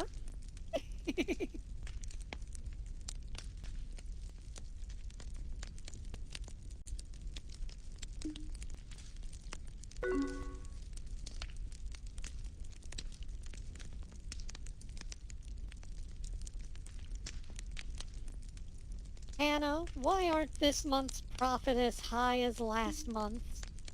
I've been looking over that piece of paper you gave me earlier, and I don't like all the numbers on it. I can't make heads or tails out of that dang thing. They raised the threshold on how much you need to donate in order to get your tax deduction, sir. They did what? When was this? Sir, I've been reminding you about this for the last 8 months. But it's actually fine, though. You still end up saving way more money than if you didn't get the deduction, so... But the good Lord is my witness. I am being swindled. I will not stand for this. J.P. Vermander.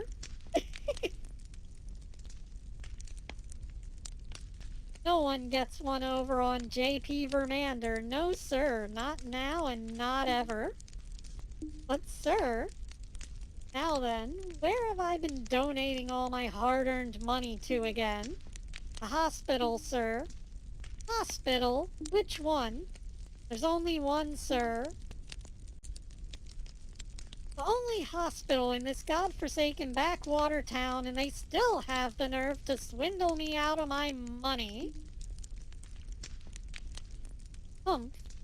Well, I know exactly how to handle a situation like this. Prepare the ritual, Hannah, and go fetch me my robes. It's the demon's curse. Woo! The ritual? Oh, Mr. Vermander, sir, please. This is entirely uncalled for. The people in that hospital have done nothing to you, sir. Besides, the difference in profits between this month and last month is only about 1% less. That's nice and all, Hannah, but I don't remember asking. Now go. We don't have time to waste. Notify me immediately when everything is ready.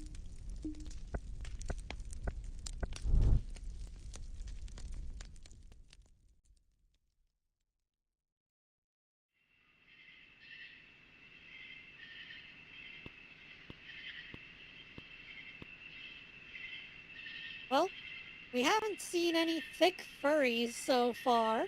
I think it's about time we change that. There's Morton. Hello? Hello? Anyone home? I hear ya. I hear ya. Give a gal a minute.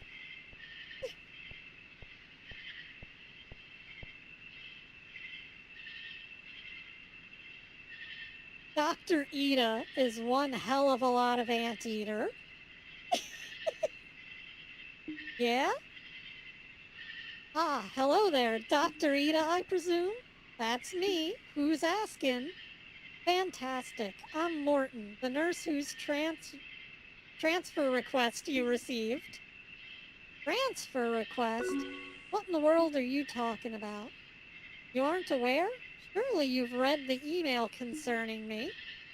We don't get no regular internet out here, sonny boy. Only thing we can get out here is the old satellite connection. We ain't got that either. But if you're here to help, then I ain't about to complain. You got a lot to learn, so you better pay attention, 'cause I'm only saying this once. I'm all ears, doctor. When patients come in, I write their information down on this here clipboard. Got Lang Boyd with a severe back injury. Tammy Giles with a tooth removal. She doesn't need any dosages, but Lang Boyd needs one at 12 a.m. And then Jane Doe has a severe hand injury and needs a dosage at 1 a.m.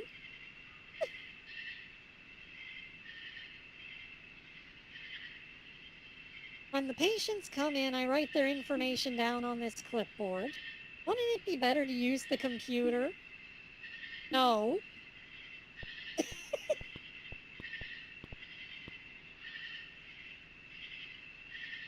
The waiting room's over here. Ain't much to say about it. I like how she walks with the, T-Rex hands. All the magazines are older than I am and ain't none of them worth reading no more. Oh my.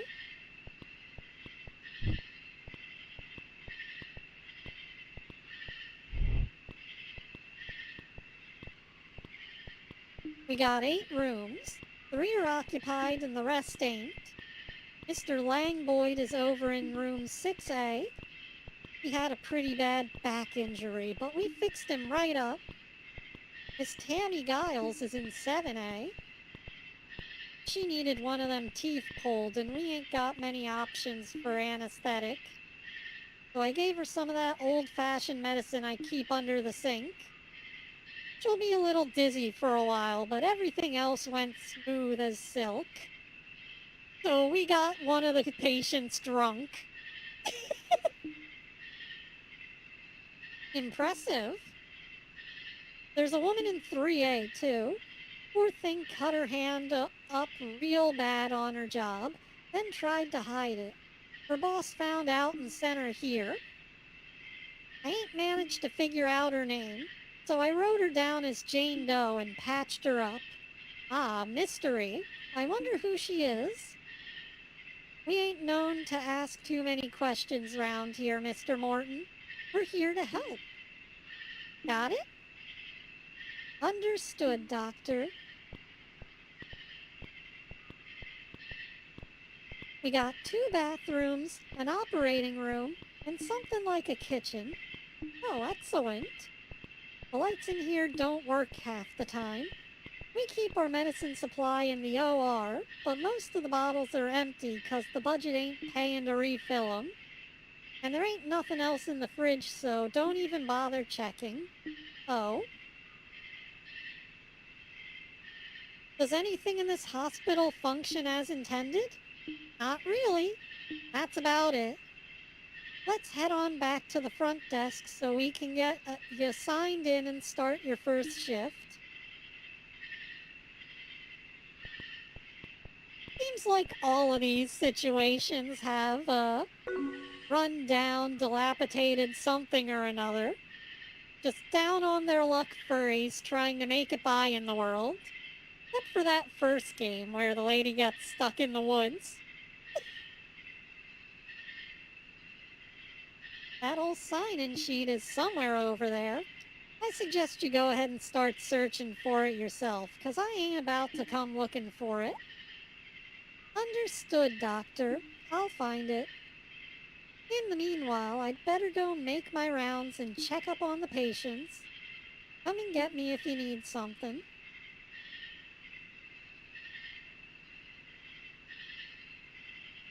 Doctor, I mean no offense, but this workstation isn't very well set up. Haven't you ever considered better organizing for such important documents? I ain't getting paid to organize things, Sonny. Besides, I know exactly where things are when I need 'em. Well, if it works for you, then I guess I'll have to adapt.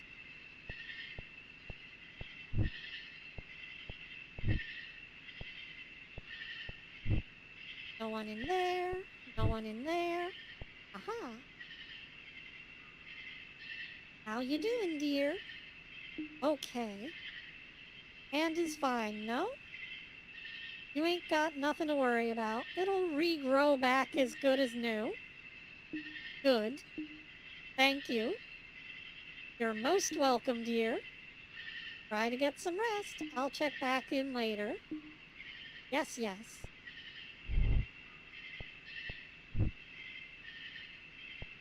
No one in there. No one in the bathroom. But we get a reflection.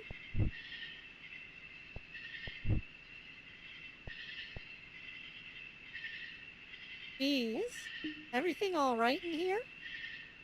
I'm fine, Doc. Matter of fact, I feel like I could walk out of here right now.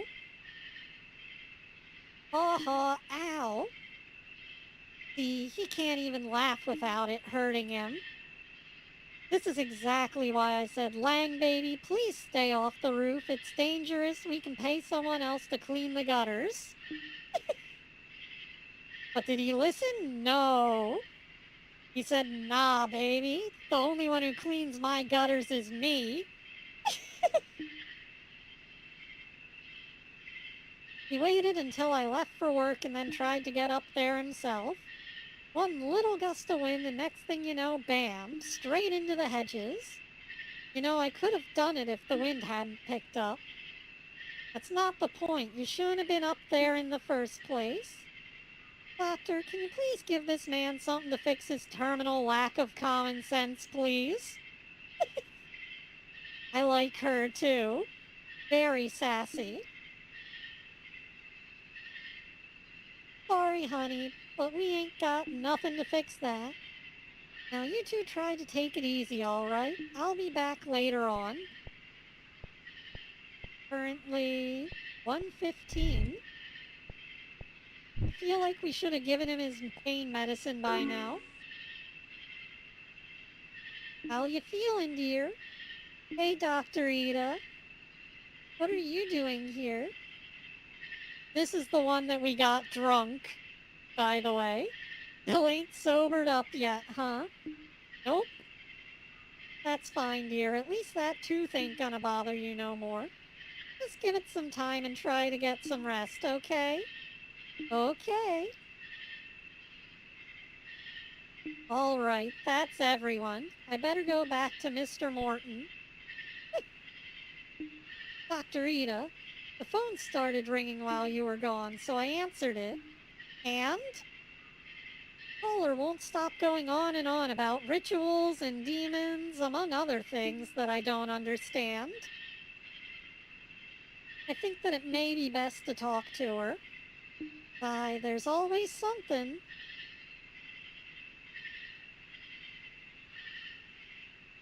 Honey, slow down. Ain't none of this making sense. Please, you've got to get out of there right now. My boss just summoned an actual genuine demon and now you're all in danger. Uh-huh. And who do you work for again? J.P. Vermander, ma'am. Who's that, Doc?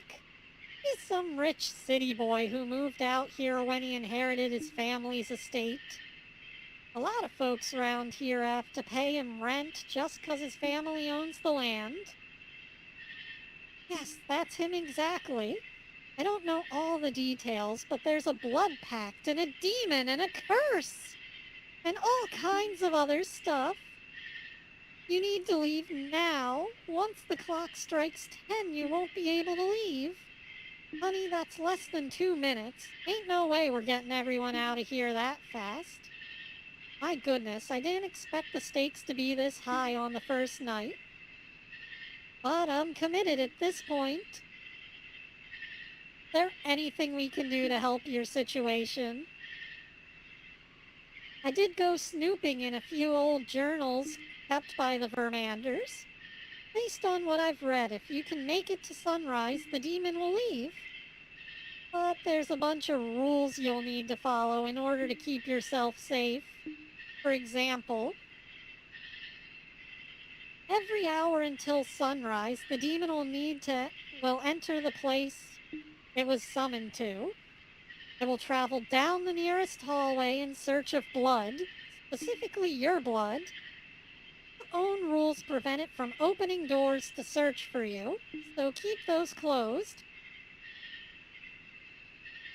What room are you both in right now? The reception area. You'll need to keep that in mind all night. When the demon arrives, make sure you're all in the same room as when the ritual started. If someone isn't, the demon will know, and once it knows where someone is, closing the doors won't stop it. If you're ready, I can tell you what to expect. I ain't about to let no demon run roughshod over my house of healing. That's the way to tell him, Dr. Ida.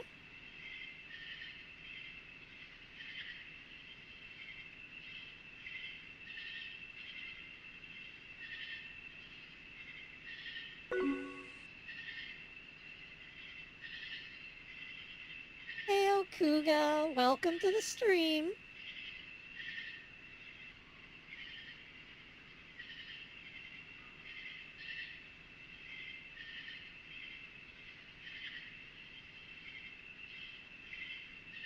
We're just playing through the Zed Technician horror games. Just tell us what we need to do, honey. Okay, here's what's going to happen first.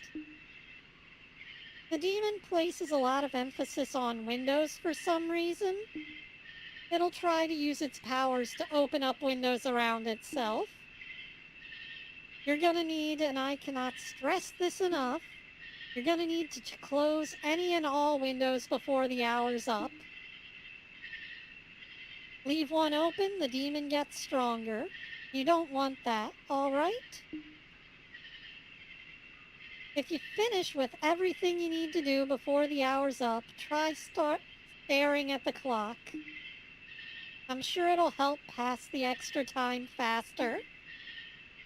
I'll stay on the line just in case you need me to repeat something.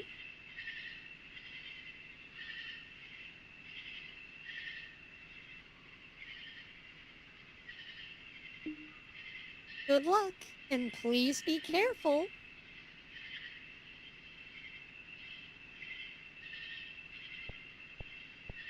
Okay. Nothing amiss in the waiting room. Windows are closed. Gotta close that.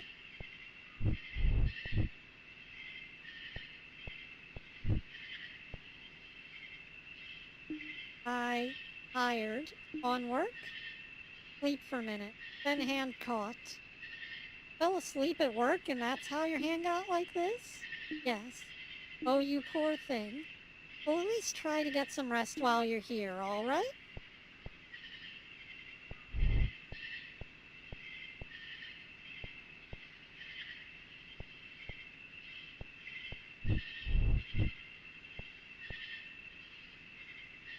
I know. The kids, Lang, did you ever think about them? Their little heads are probably worried sick by now. I know.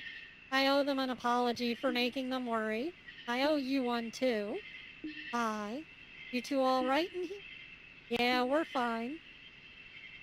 Uh-huh. Well, holler if y'all need something now. Okay, it's 10 p.m.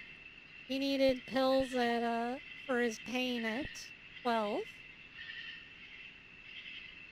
Tammy sits happily humming to herself. That's a whole waddle of axolotl.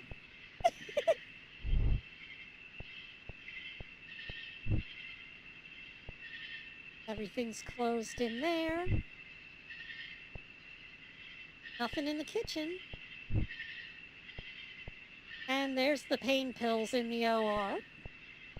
So everything's closed up.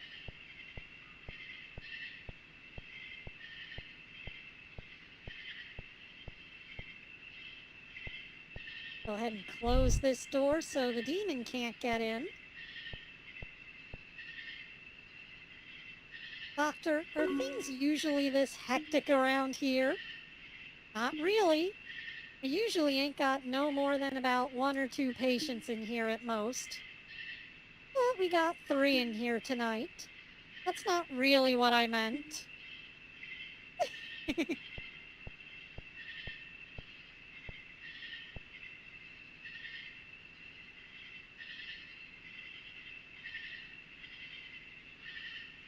I said staring at the clock would make the time move faster? There we go. I can click on it.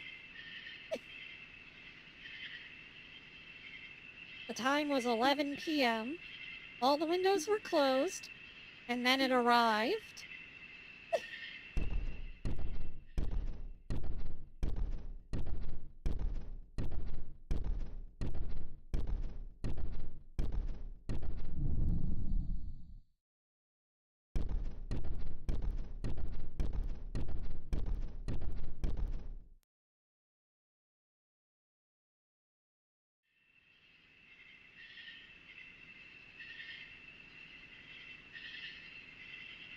Here's what's going to happen next.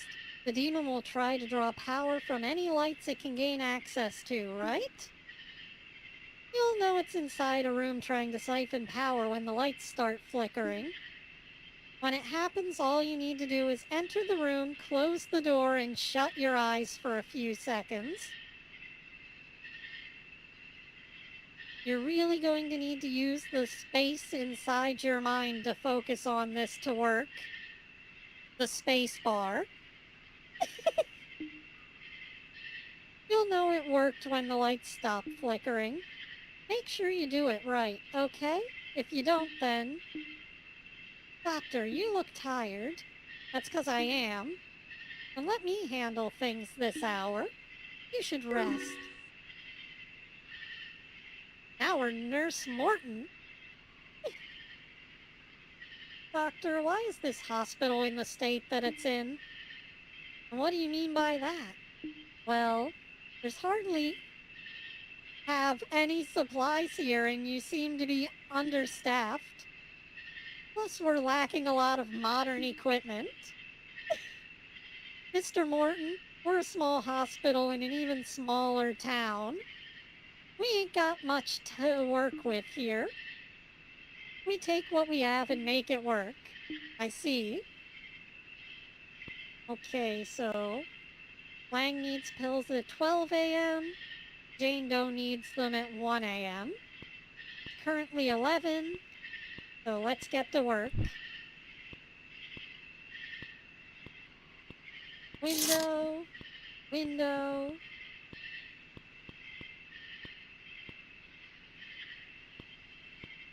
Nothing in there. How are you feeling, ma'am? Yes. Okay. Excellent. That's exactly what we want to hear.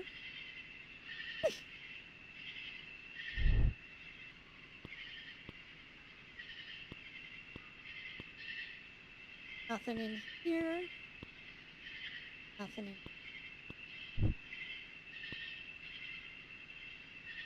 The job, Lang. Now you're probably gonna have to miss work. Who knows how they'll react. Heck, and now I'm missing work. I know. We'll be fine.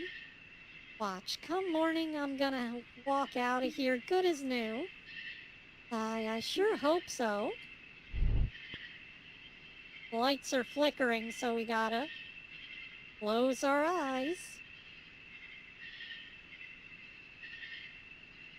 And now they're on.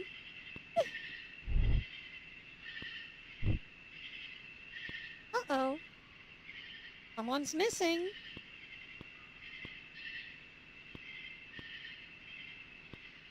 Where'd that goofy axolotl get off to?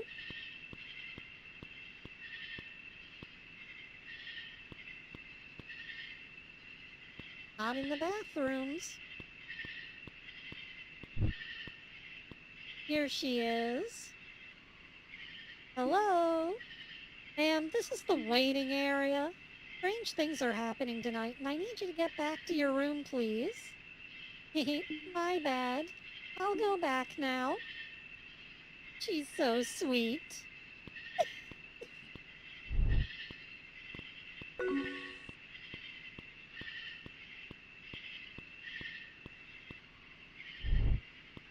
Okay, everyone's locked up. The windows are all closed. And I took care of the flickering lights. Should be good to go now. Make sure that's closed.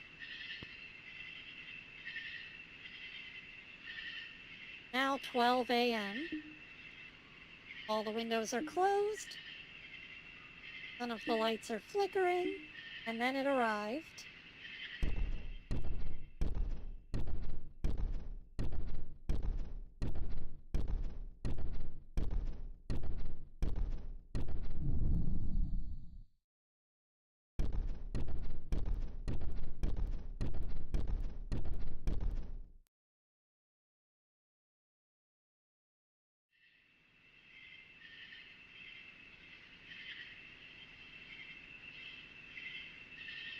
Here's what's gonna happen this time. There's something about the demon's power that resonates with TV signals.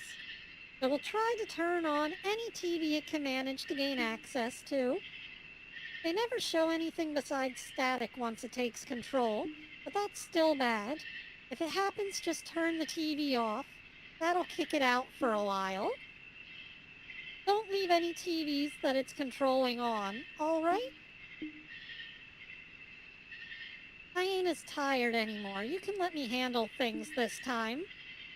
Sounds good to me, Doctor. You take this hour and then I'll take the next. Doctor? Yeah? You must be extremely talented to somehow manage this entire hospital by yourself. Thank you, sonny boy. How do you do it? What do you mean, how? Ain't nobody else gonna do it, so I got to. I'm the only doctor this town has had for the last 46 years, sonny. At this point, they need me just as much as I need them. Amazing.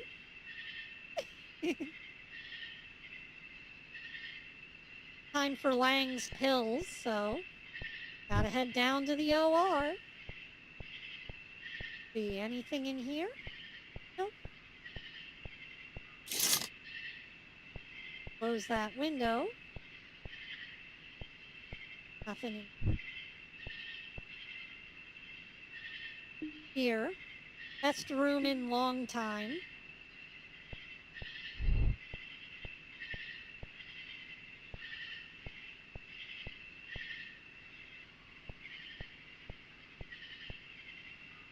You're static. Jeez. And we gotta close the door. And close our eyes.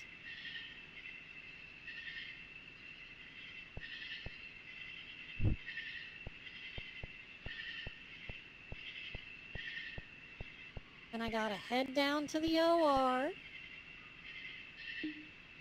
Grab the meds.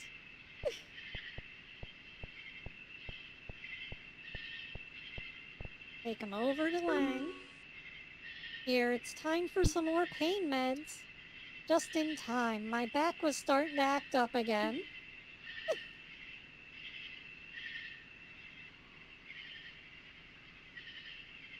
Just promise me you won't do something this reckless again, alright? As of tonight, I'm officially staying far, far away from the roof. And ladders. Unless we can save some extra money if I... Lang! Haha, I'm kidding. Don't look at me like that. She has had enough of your shit, Lang.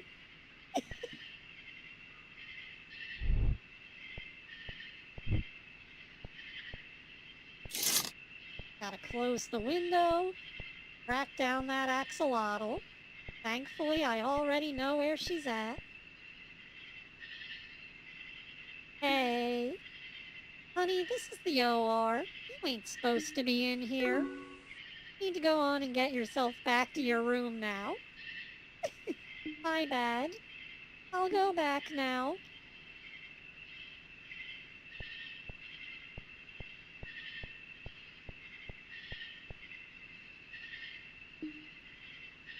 Noon already? Midnight, darling. Oh,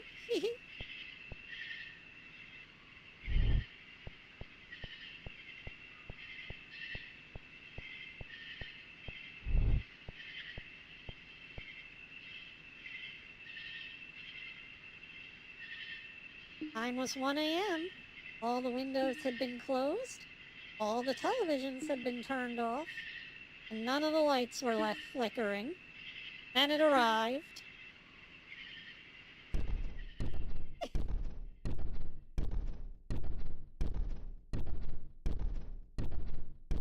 As you can see, this game's a little bit more complex than the last one. There are a lot more things to check.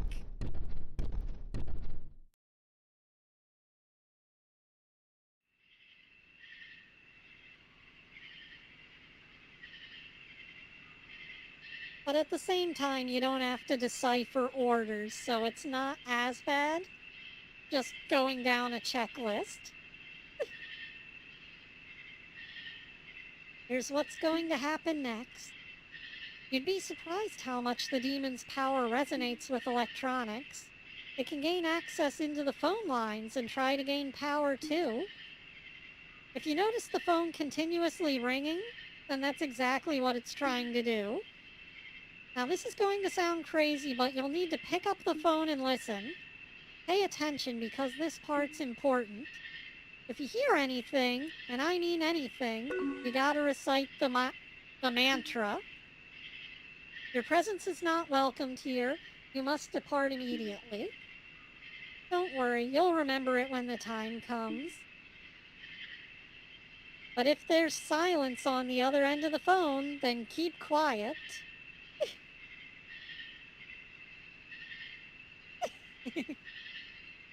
This is the Vermander Curse by Zed-Technician.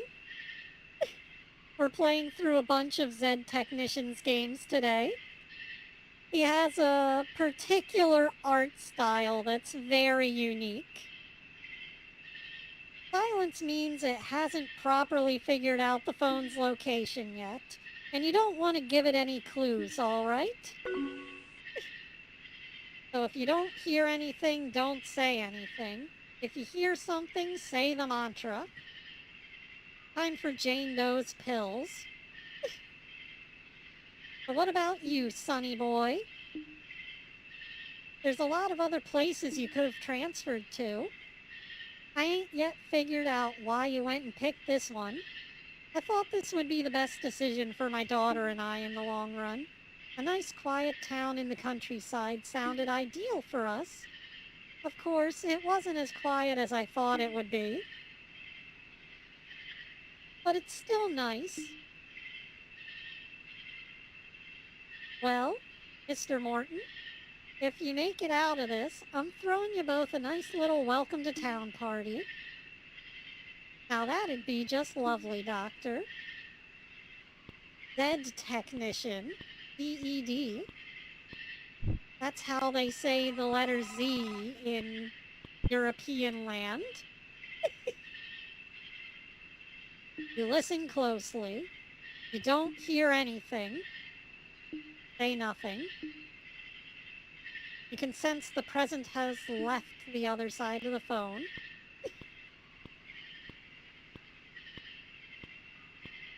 Oh, flickering light.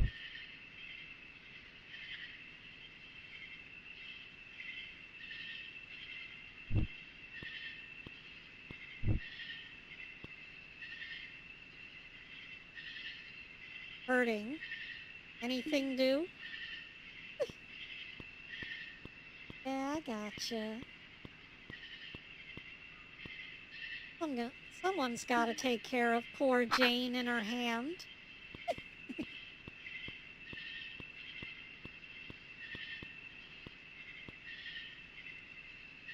Madam, I've brought you your scheduled pain medication.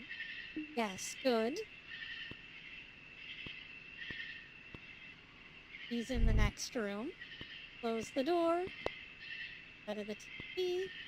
Make sure the windows are closed.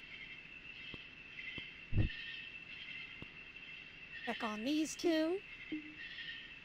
Jasmine, what? Thanks for staying here with me. Sorry to put you through all this. I'm just glad you're okay. We can deal with everything else later on.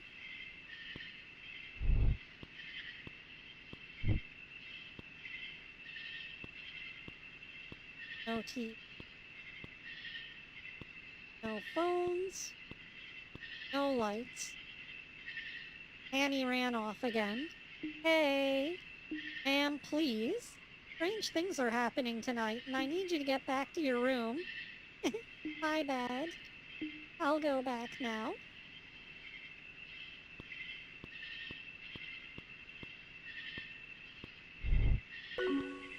Good. They're good. No more flickering lights. And Jane Doe's good. Nothing in the bathroom.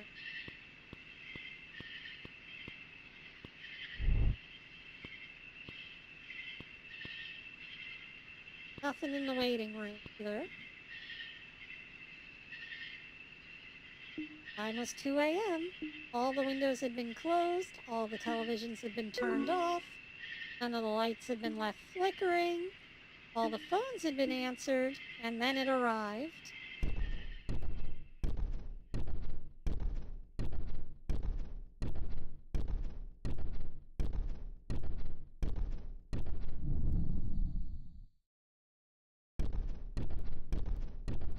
No, the rat's the tall one.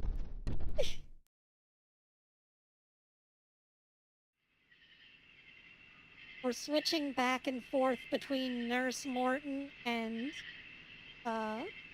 Dr. Ida's perspective. There's one final thing the demon's gonna try.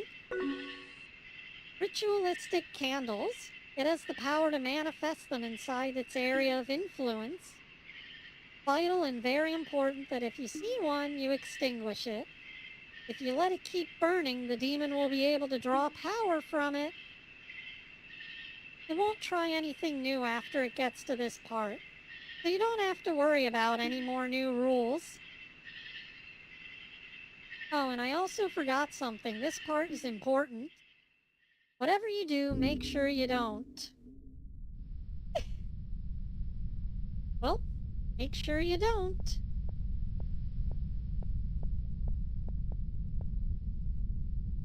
Nothing in there. Window. TV. Window.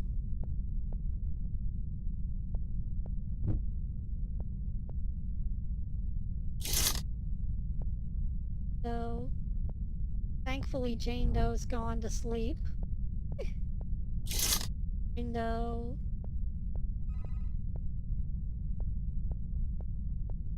Phone call.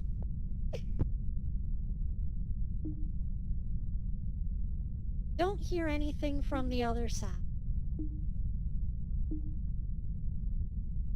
Can sense that the presence has left.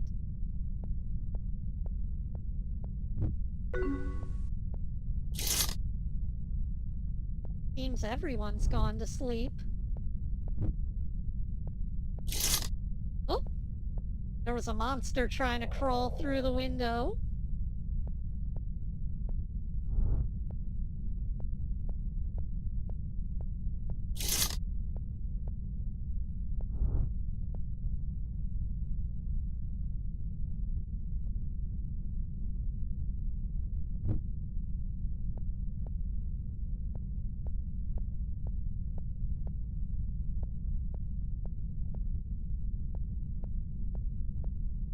No, but if you don't give the patients their pain pills, they'll wander into the hallway when the demon arrives.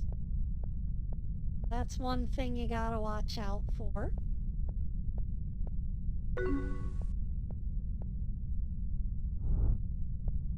And close that. Go and check up on Nurse Morton.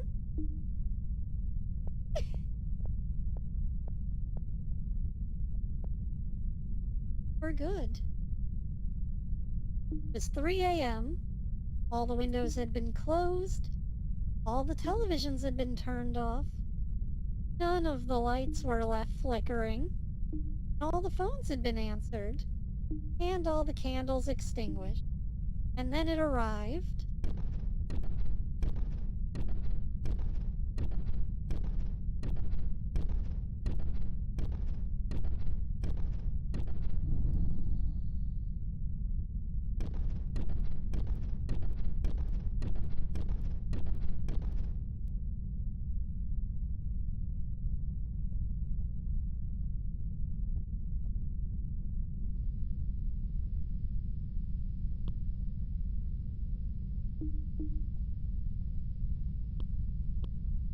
Guess there's nothing left to say.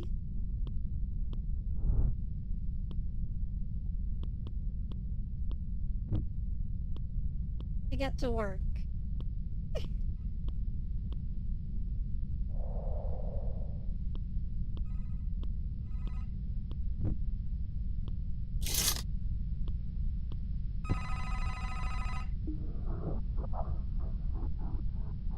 Hear faint whispering, cite the mantra, and sense that the presence has left.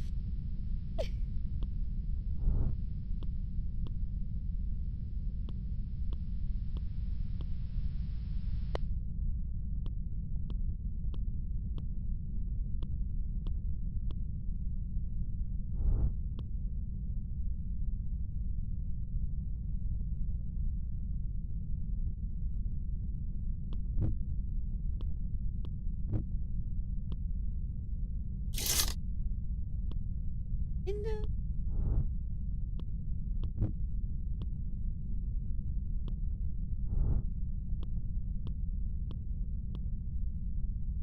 Thankfully, Zed gives you plenty of time to react to everything in this game. Not like it's unfair or anything.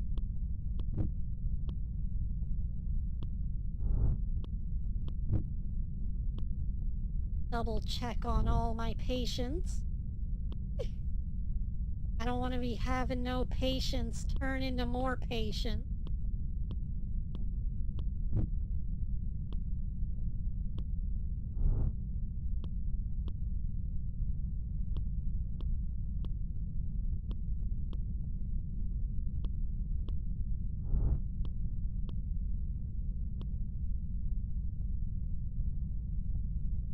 Time was 4 a.m. All the windows had been closed. All the televisions had been turned off. None of the lights had been left flickering. All the phones were answered. All of the candles had been extinguished. And then it arrived.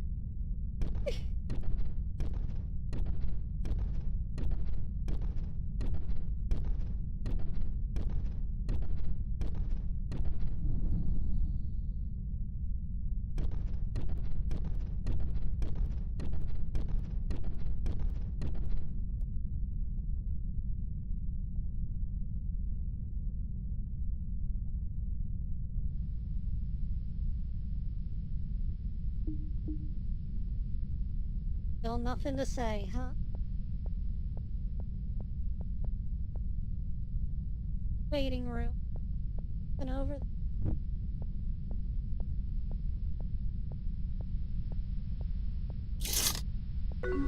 Close the window.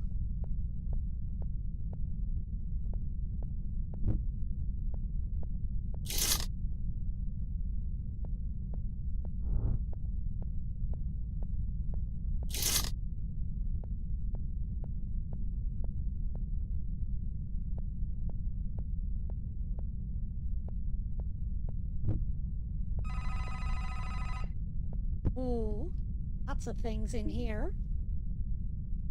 Don't hear anything. Say nothing.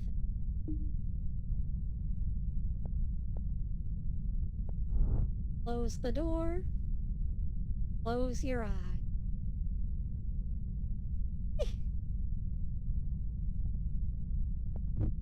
No.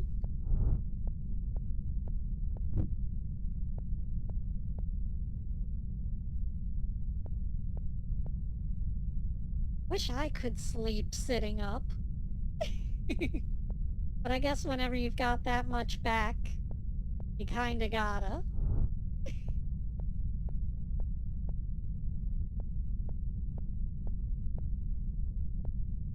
Ominous candle at the end of the hallway. Ooh.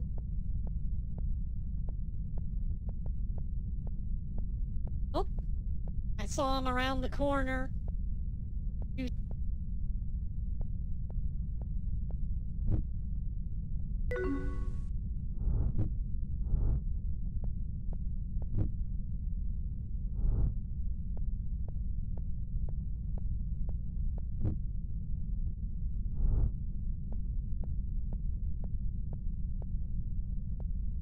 Hopefully Mr. Morton's okay.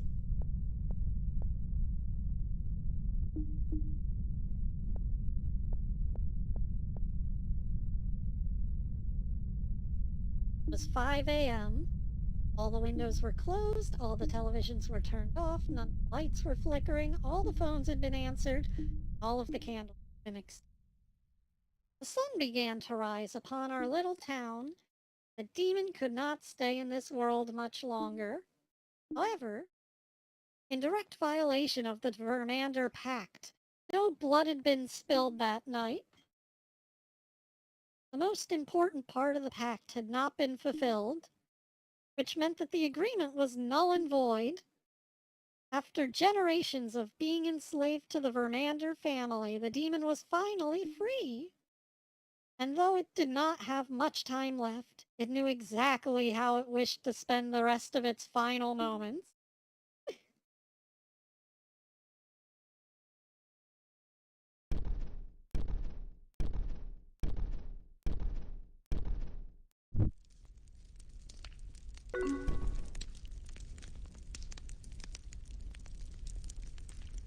Hannah, what in the world are you doing back here this early? Hannah?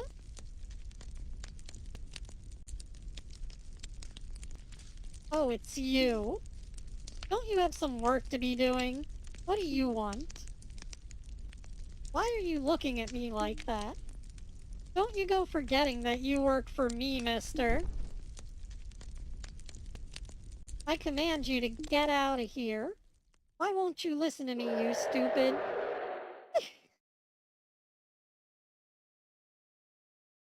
The angry howls of the demon echoed throughout the town that morning, and then the estate fell deathly quiet.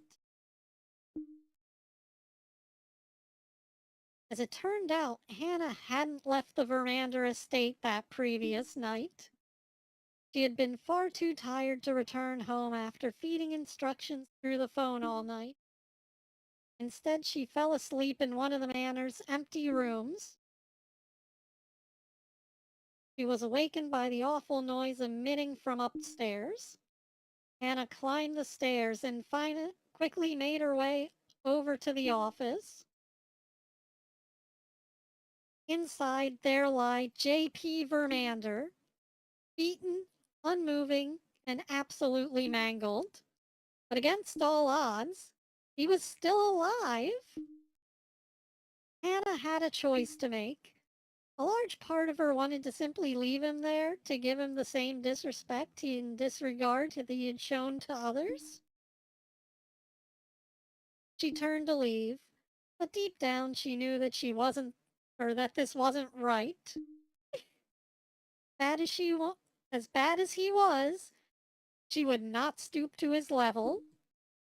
So instead, she called for help.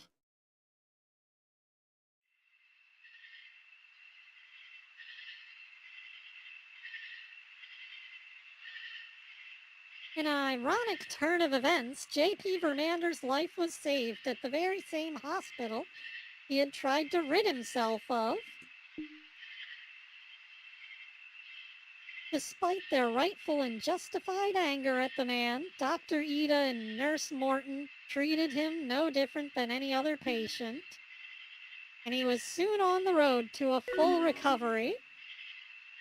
During his stay in the hospital, he was given a room near the front.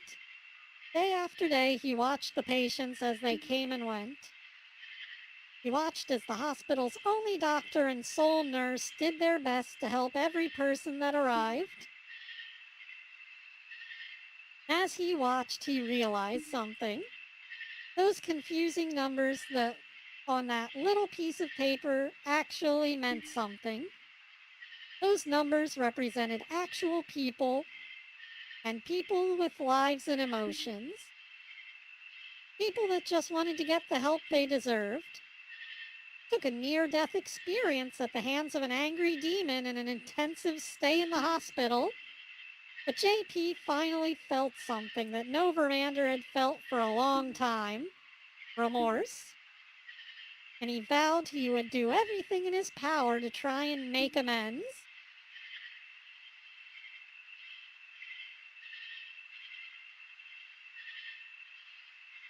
However, due to the pact being broken, most of the wealth and power it granted was soon lost to crippling debt.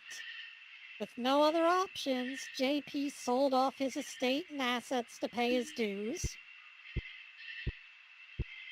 And the last remaining bit of his fortune was donated to the hospital. As a sign of goodwill, Dr. Ida let him stay in one of the vacant rooms until he could get back on his feet. He's currently working as a food delivery driver to make ends meet, as he wasn't qualified for anything else. Though he does miss his money and his old lifestyle, in the end he's just thankful to still be alive.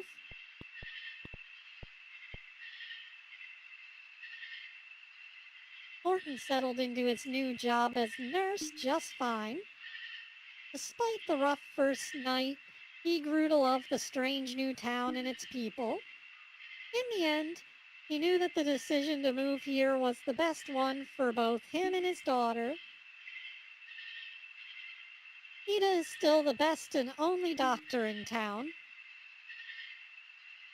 She plans to use the donation money to renovate the hospital so that they can provide the best care possible for years and years ahead. And now that they had an actual budget, they decided to hire an accountant. Hannah happily accepted the position as her old job was no longer available.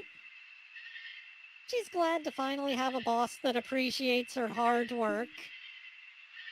And though it took a while, she did eventually forgive Vermander for all his misdeeds. The hospital had a bright future ahead of it. Everyone was on good terms. That's all that mattered. Look at that smug little smirk.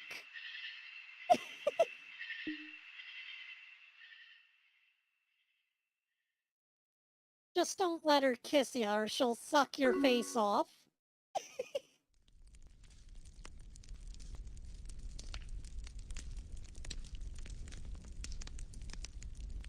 So now let's go for the bad endings. Then we'll take a break and go to the last game for today. There's still quite a few more, but we'll have to put them off till another stream.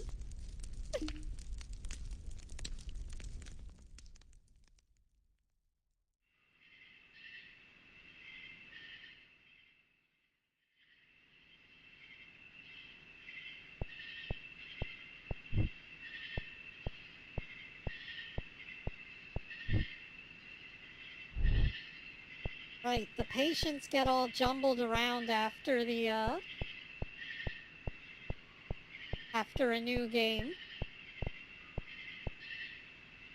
But I'm just gonna let the demon in and see what happens. The window was left open, and it arrived.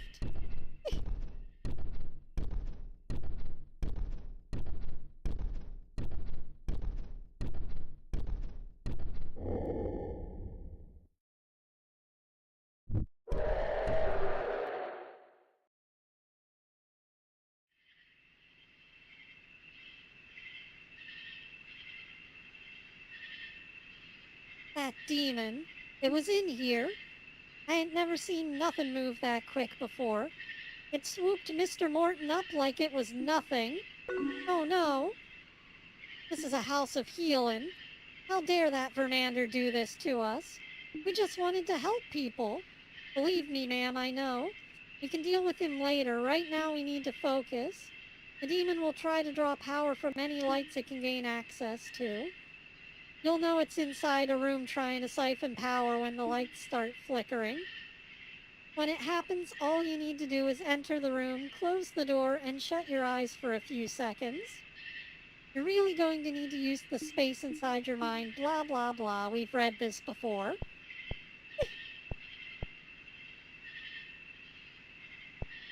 Should we sacrifice the rest of the patients, though?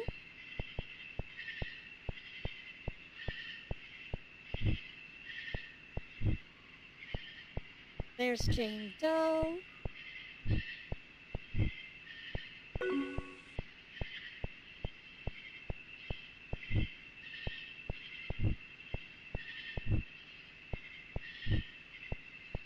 There's Miss Wang.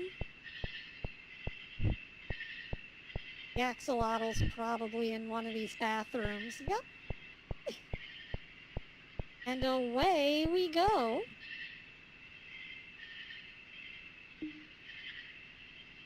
The windows were left open, and a light was left flickering.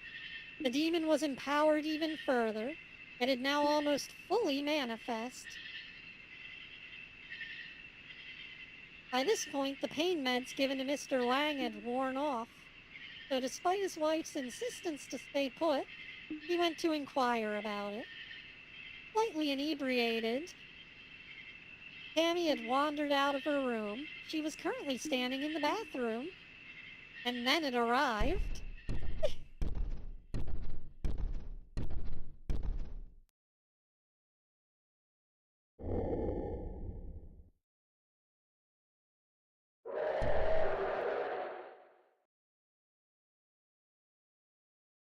Jane Doe had done all she could to hide her injury from others. Her reasoning was driven by the knowledge that even a simple hospital visit could result in her never seeing her family again. Unfortunately for her, this fear was realized by entirely different means.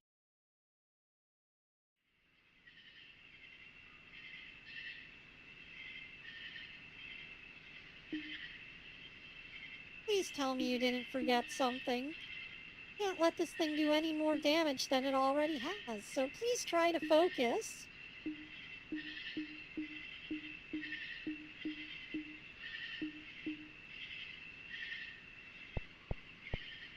Everything's still open? Yep.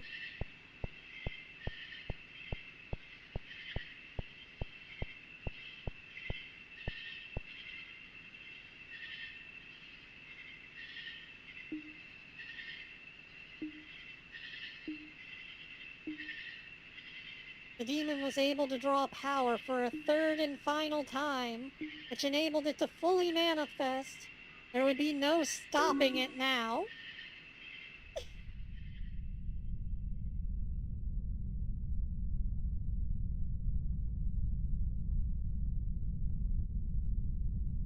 With its power fully realized, the demon was no longer limited to the confines of the hospital it was summoned to.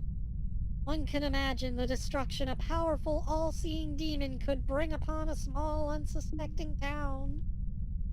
This compounded with the fact that the only hospital in the area was now out of commission. It led to one of the darkest nights in the town's entire history. Though in the end, J.P. Vermander got to keep his extra 1%, and that's all that mattered.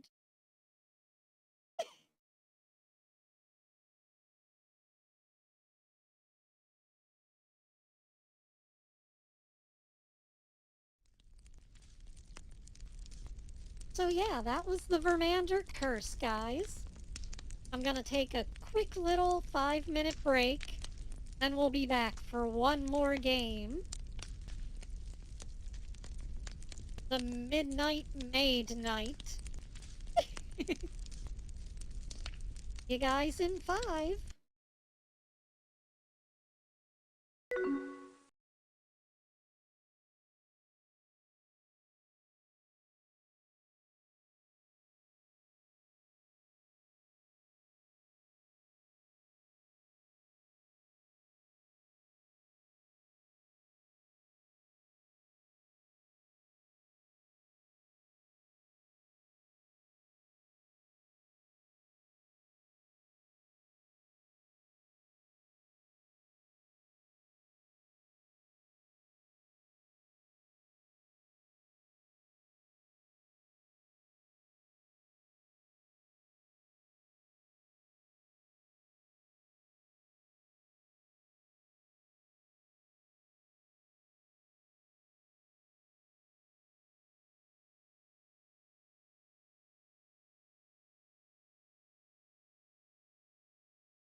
we're back.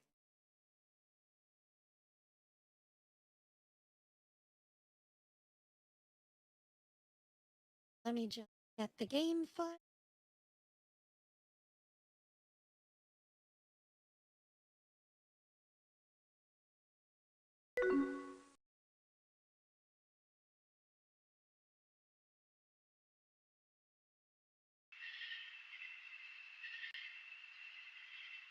There we go. Time for Midnight Maid Night.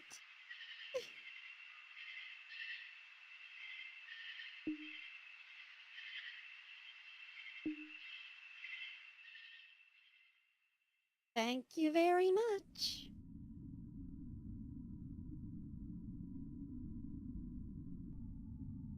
Naomi, okay, but really, it makes sense. First you replace a single plank on the ship, then another, and you keep going until everything's been replaced and nothing from the original ship is left. Then you ask, is it still the same ship? And if not, when did it stop being the ship of Theseus? Wouldn't it be easier to just build a new ship instead of going through all that? Ruth. He's some sort of insect lady. Ruth, that's not the point. It's a thought experiment. Well, if you ask me, Theseus needs to quit thinking so much and go stop his ship from being dismantled. Maybe that's the point of all this. Don't get distracted by silly little details when someone's out to get you. I don't. I think we're getting off track here. Oh, hold on, my phone's going off. Shoot. What's wrong? Our 2 o'clock just canceled on us. Uh-oh, why's that? I'll read her message for you. Okay, so gotta cancel the appointment. Owner found out and isn't happy. Says she'd rather clean the place herself. That was our last appointment for the month, too. There's one more we could do. No. We're not doing that one. Well, we have to do something here. If I miss one more payment, they're going to take my van. And that's the end of the Midnight Maids. I don't think either of us wants to start looking for a new career at this point. Ruth, you're killing me, I swear. Oh, come on now. We don't even have to clean the place. Just move a few boxes and drop them off afterwards. We'll be in and out before you know it. Let's go. That's the Naomi I know. We'll be there in no time.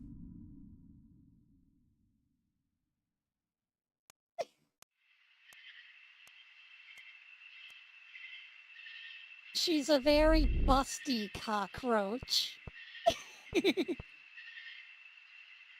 And Naomi has bird hands and feet. Talons, rather. She's got talons for arms and legs. I'm already getting bad vibes from this place. I'm not too thrilled about it either. We need more fan art of the mature cockroach lady. But the sooner we get started, the sooner we can get out of here. I know, it's just... Well, she does have wings on the backs of her arms. I guess that makes her like a harpy? Kind of? Alright, what's first on the agenda? I'll check.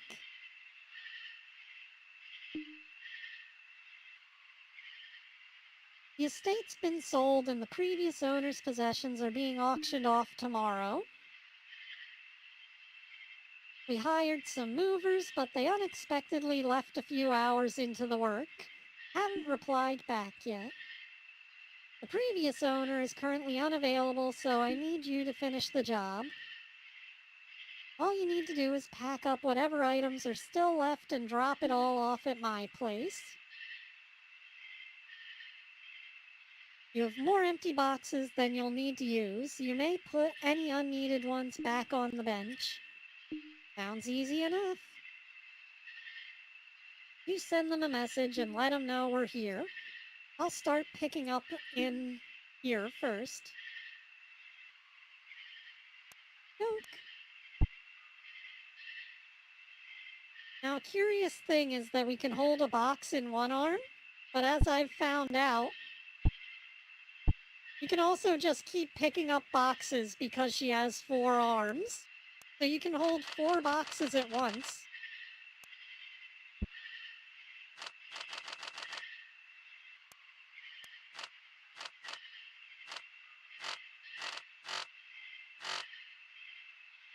Thankfully, I have an auto clicker, which makes this go by real fast.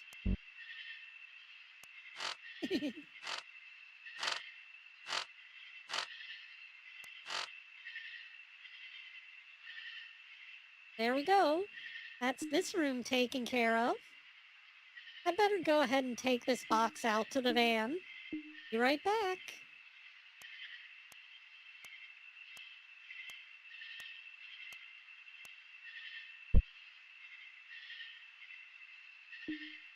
These boxes aren't full.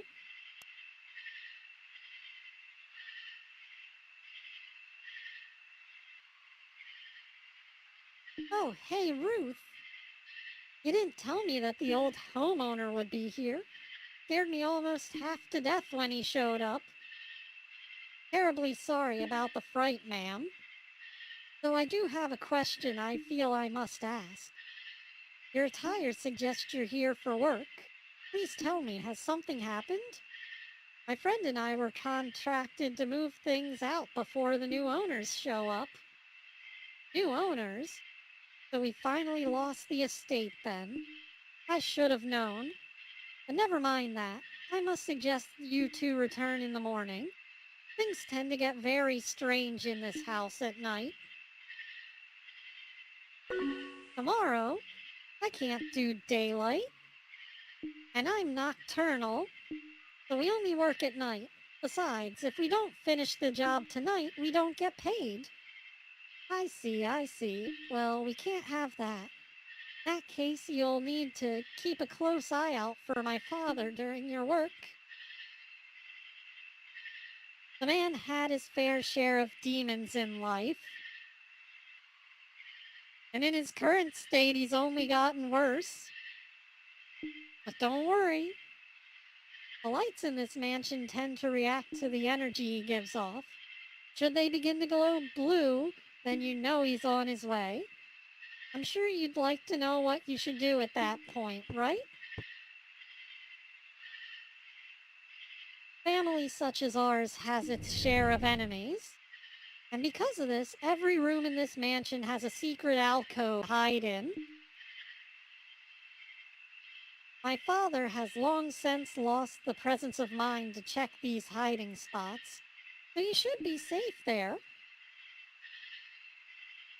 I wish I could tell you that he's not as bad as he seems, but he is. So it's best that you just avoid him outright. I'll leave you both to get back to your work. Just pretend I'm not even here. I'd like for the record to show that I'm not okay with any of this. Naomi, hush. We'll be fine. Thank you for your help, sir. We appreciate it. He's left already. Sure is a strange one. And the Understatement of the Year award goes to... Go ahead and grab some more boxes.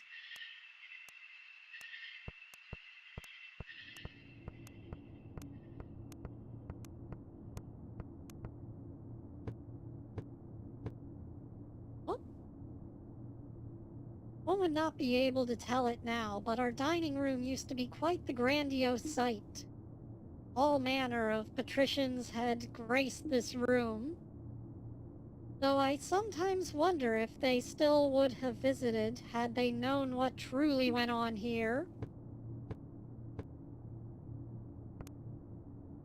Really just gonna come in and say all that like a creep and then leave?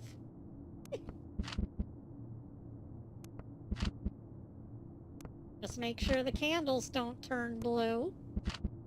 Thankfully, there's a hidden room right there.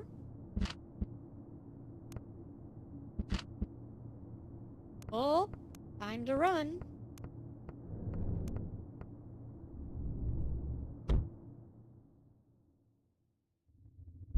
As usual, we get a perspective shift.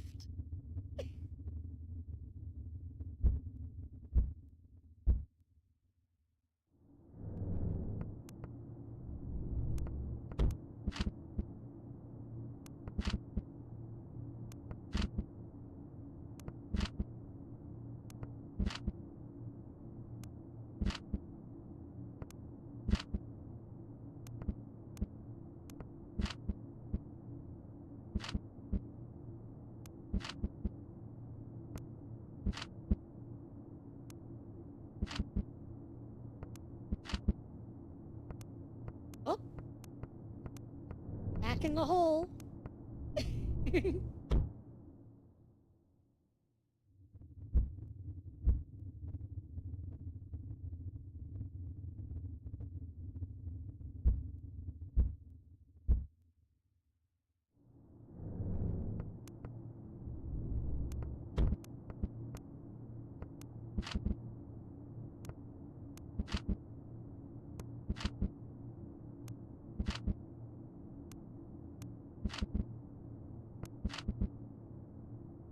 Okay, that's it for this room.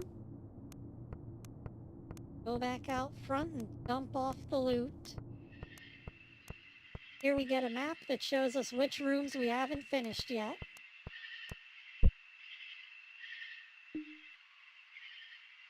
Okay. Go ahead and fill up some more boxes, I guess. Oh, gotta get in a hiding spot quick.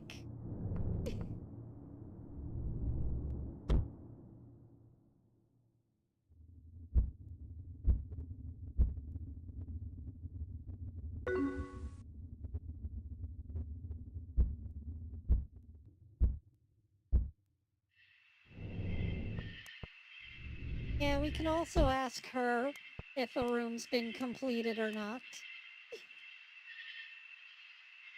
Like there's 3 rooms off to the left. So let's go and clear those out. You both seem to be quite adept at this. That other group of movers had already turned tail and run away. Cleaning houses is usually our specialty, but sometimes we have to take other jobs as well.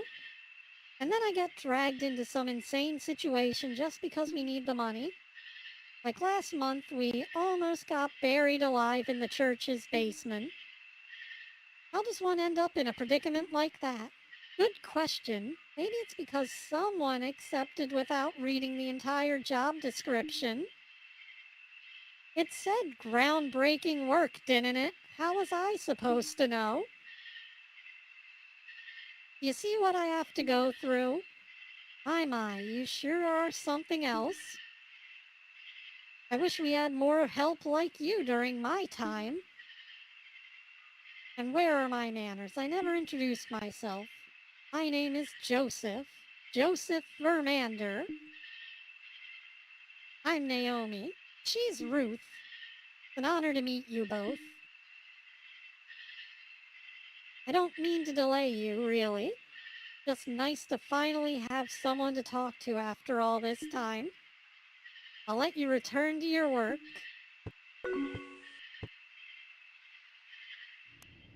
Yep. We're in the Vermander residence after he had to sell it off.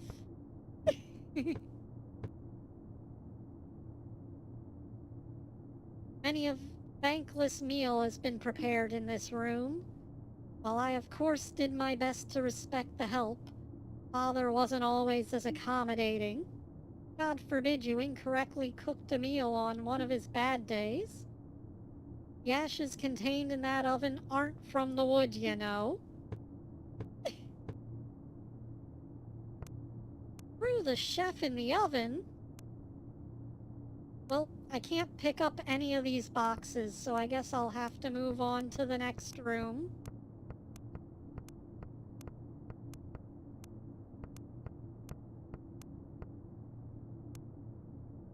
I hope you're ready to clear out the creepy seance room.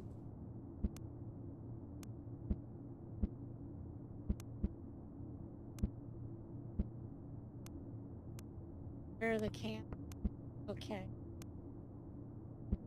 Gotta make sure those don't turn blue. Oh.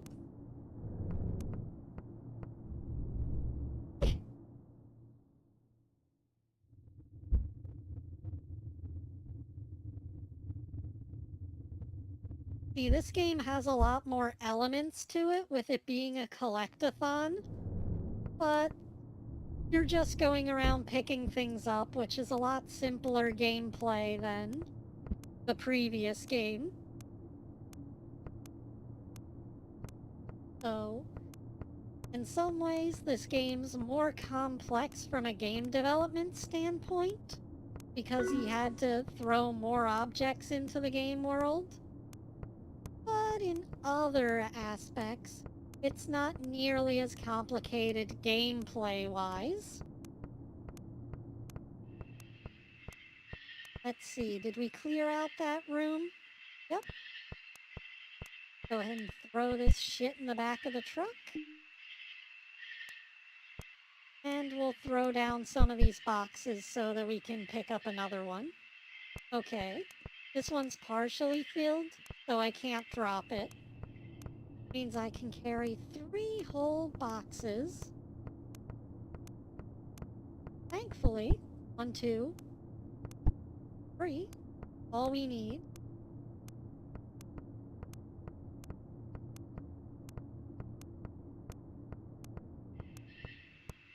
We check the map.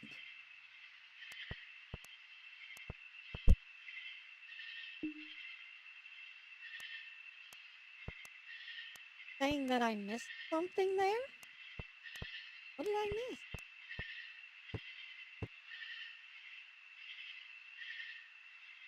miss? Getting rather late.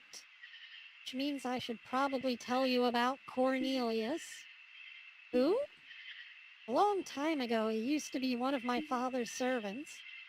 True paragon of a butler. I haven't one bad word to say of the man. But one cold January morning, a terrible blizzard arrived. You and I both know how rare snow is here. The entire town was shut down. Our family had absolutely everything one might need in an emergency. Food, water, and enough firewood to last for days. However, Father wasn't happy, for the man was accustomed to reading his newspaper every morning. Given the conditions outside, the paper obviously could not be delivered that day. But instead of occupying his time doing something else as a sane person would, he sent poor old Cornelius out to retrieve the morning paper from town. Father didn't even have the decency to give the man a winter coat to use. He just sent him out wholly unprepared. Suffice to say, Cornelius didn't return. The man met his untimely demise out there in all the ice and snow. And now, something appears outside every night just past the gate. Something that used to be Cornelius. I do not know what happened to him out there in that blizzard, nor do I know what he wants. But when you venture outside, be sure not to stay out there for too long. Otherwise, you may very well end up face to face with him. So yeah, now we can't stay outside for extended periods either.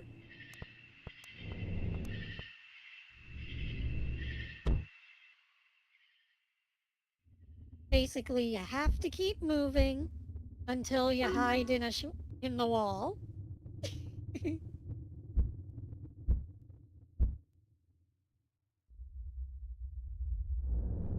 The walls is my only safe space now.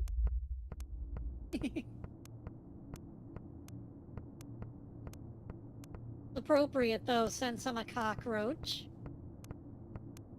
They love living in walls. Gonna have to make 2 trips.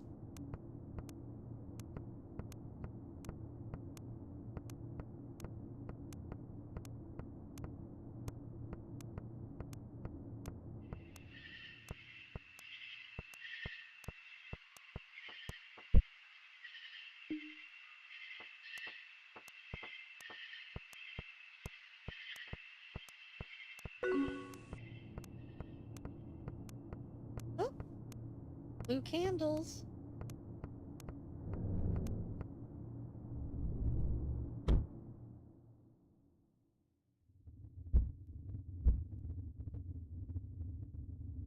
I don't know how he'd walk into the room if we were in the hallway, but I suppose he can get you out there. Oh.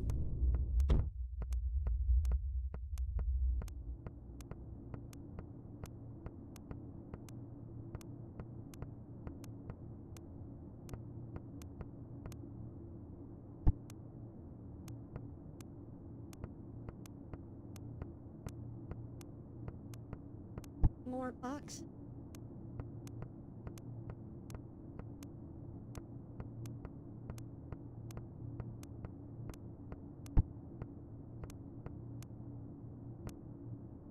Oh, carry anymore.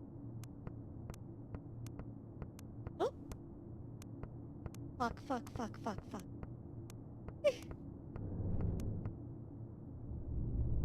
Gotta find somewhere to hide.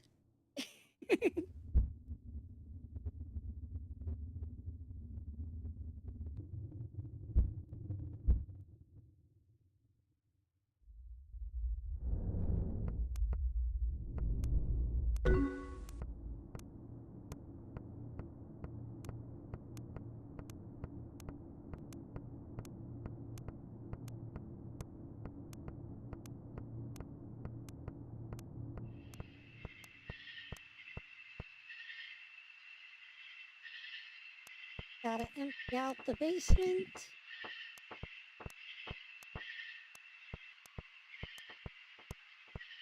Then we'll be done in that corner.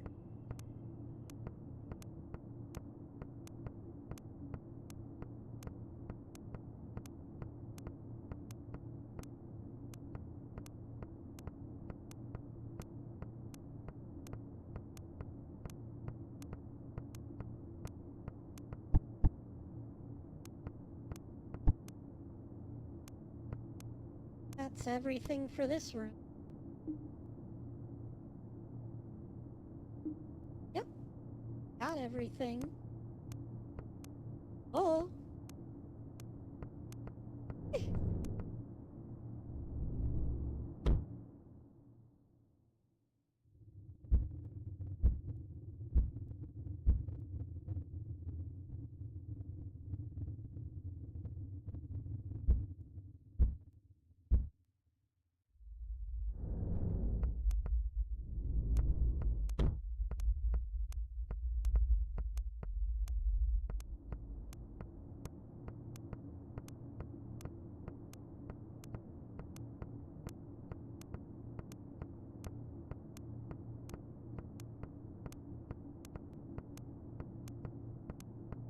But yeah, this game here is just kind of more tedium than anything. The whole back and forth thing.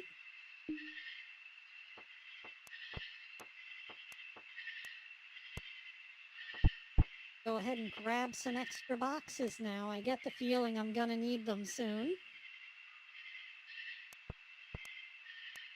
Go and check out the room to the right. Oh. One final thing to tell you. I'd rather keep this particular story to myself, but for your own safety, I must tell you about Agatha. Agatha used to be part of the help, like Cornelius. She too was an exemplar servant. Throughout her time here, both she and I grew close, very close, and despite knowing full well the impact it would have on my family's social status, I asked her to marry me. She and I then planned to elope and run away together. I didn't care that I was giving up my inheritance by doing so. I only wanted to be together. But the night before we were to make our escape from this awful place, Father found out. Again and again I asked him, "Where is she, and what have you done?" He eventually answered me, though sometimes I wish he hadn't. He told me that she was under the floorboards, where she belonged. Then he went on about his day, reading his newspaper and having breakfast like nothing happened. Agatha didn't deserve to end up like this. She'll probably wake up soon. Should you see the candles suddenly go out, you'll know she's in the same room as you. You know, I still try to talk to her, but she never responds.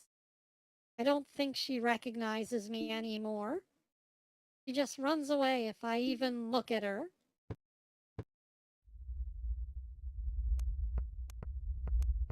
So she'll make the candles go out. I guess that makes it harder to tell if the father's coming.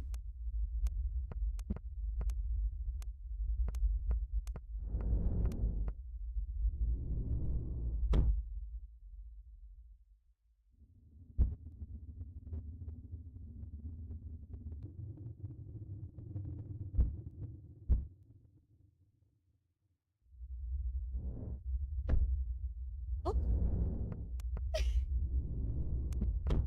I think that was her looking in through the door. Yep, there she is.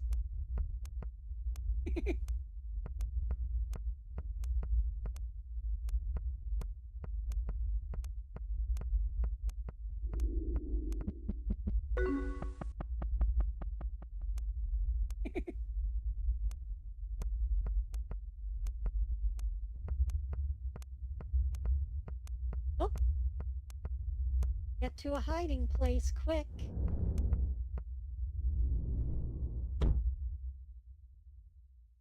I like how I've broken the game again by having her just teleport in front of me and stand there. She's supposed to run away as soon as you look at her.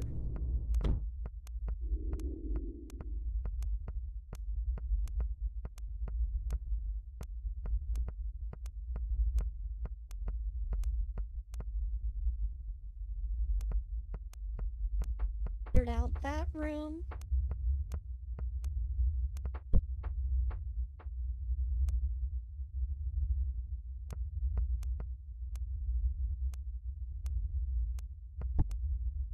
One box on me just in case.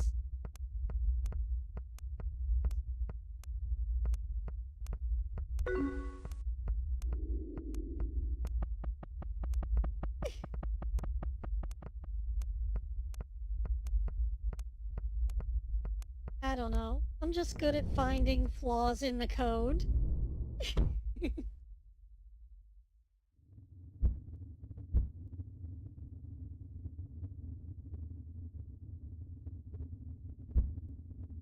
Oh, we finally get to see what the father looked like in the bathroom mirror.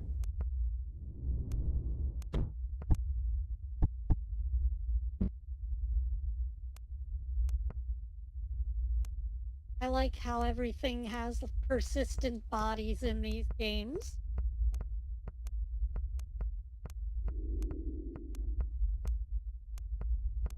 It's obvious that first person perspective is very important to said technician.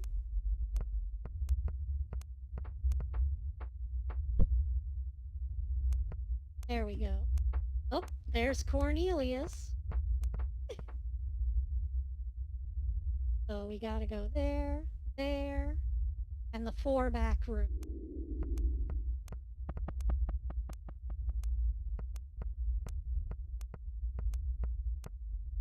I mean, can you believe that they made 4 more back rooms? I can't believe it.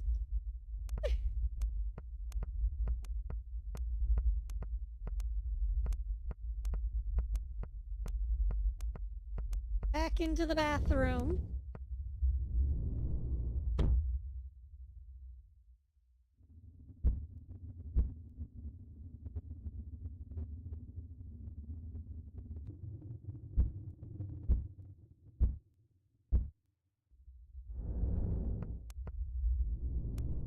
Yeah, I bet you were tired of the back rooms after the first one, right? Oh, there's a lot of books in here.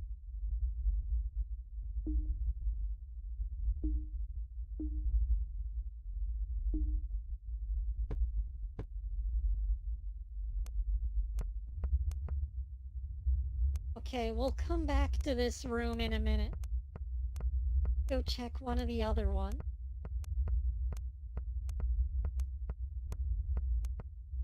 I was hoping to pick me up some boxes.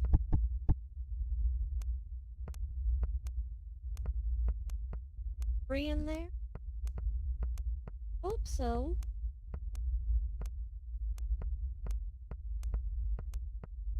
Can't really carry more when I'm already carrying 4.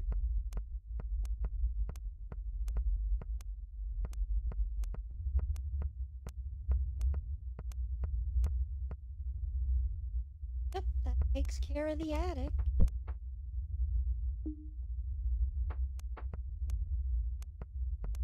Go grab some more boxes. Head to the library.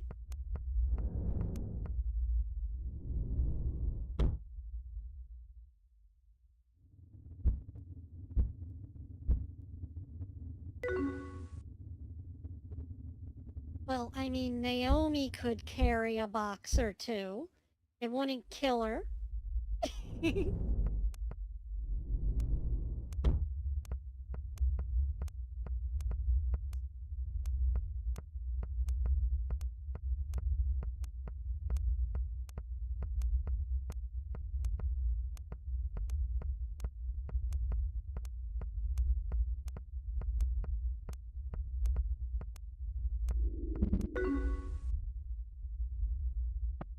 mind?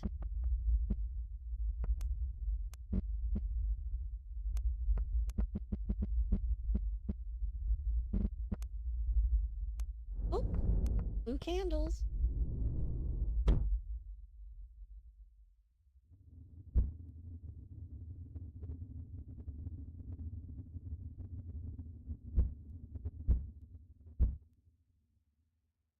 Okay, thankfully I have the power of auto clicker, which makes picking up all these books a breeze.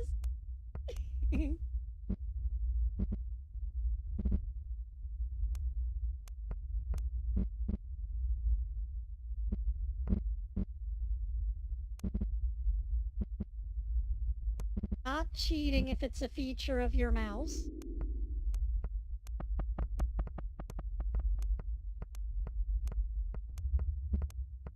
Collect this candle too. Yep. Well, we got everything. Let's get out of here.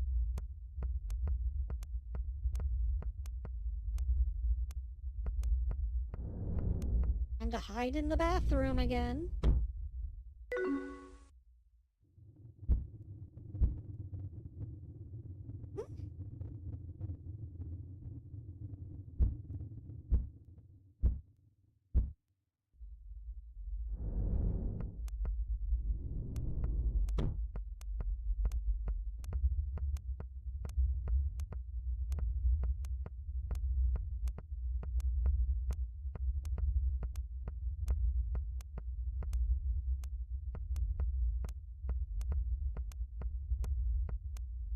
Yeah, it was one of the reasons that I didn't want to get rid of my old mouse back in the day.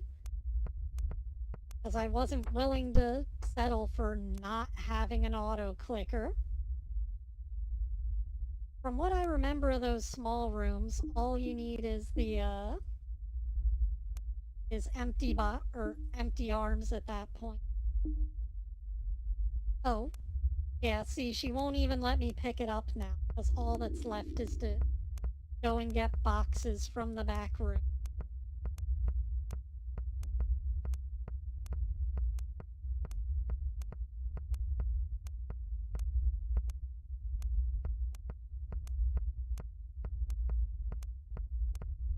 This way.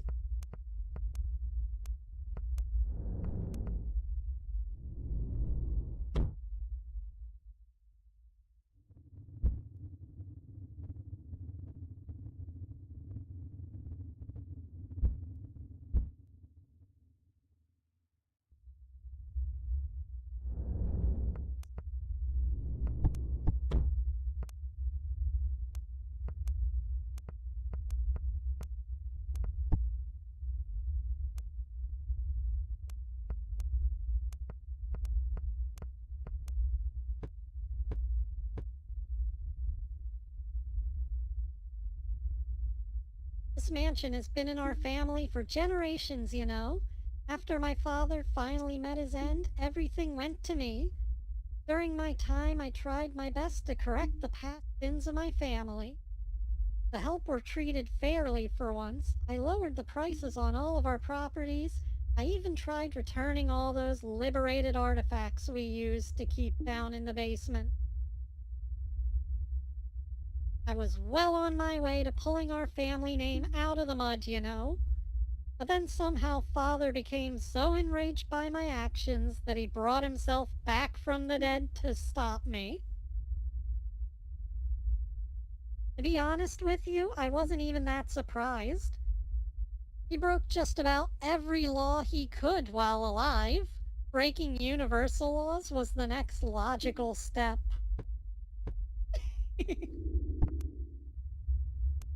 I like how we're just gonna accept that. Yeah, my dad could break the rules of nature.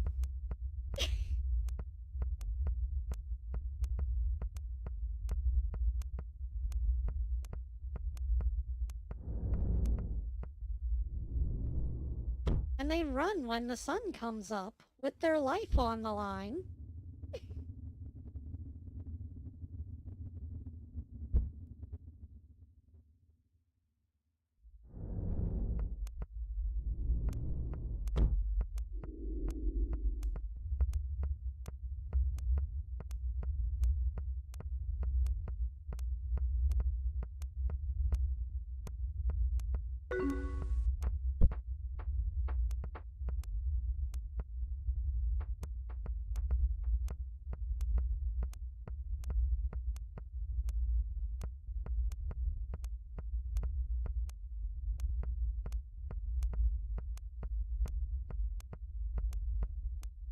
Yeah, that's a little too evil for my tastes, though.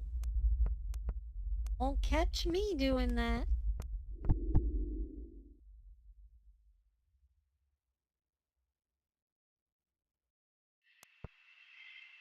There we go. Leaving already?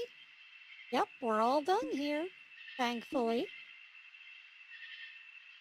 No offense, my guy, but your house creeps me out. Haha, I suppose you're right about that. This place does give off quite the oppressive atmosphere.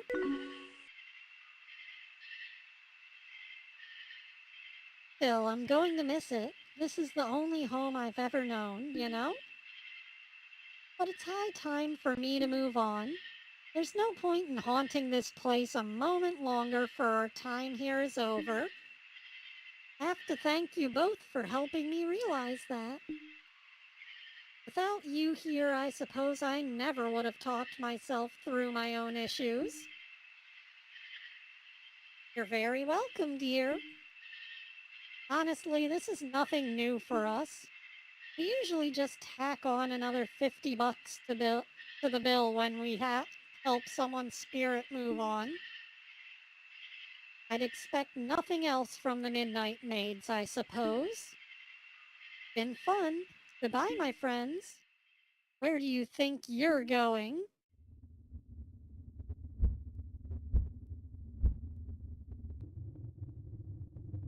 You're not going anywhere, boy.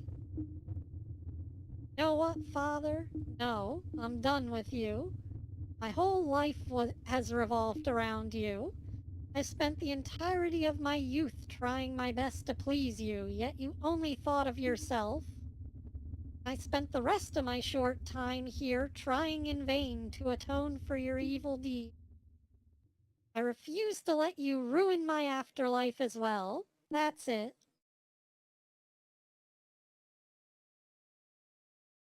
It sure took you long enough to come around, Joey. Agatha? You still remember me? Why haven't you said anything until now? I was waiting for you to finally stand up to that big oaf. I thought giving you the silent treatment for a while might help you figure it out, but no. Well, better late than never, I suppose. Exactly. Now come on, let's finally leave this place behind. Yes, we must depart at once.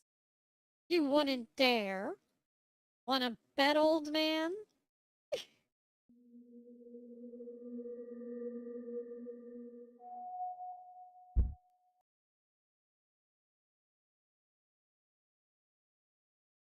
This is your fault. Now my son's a furry.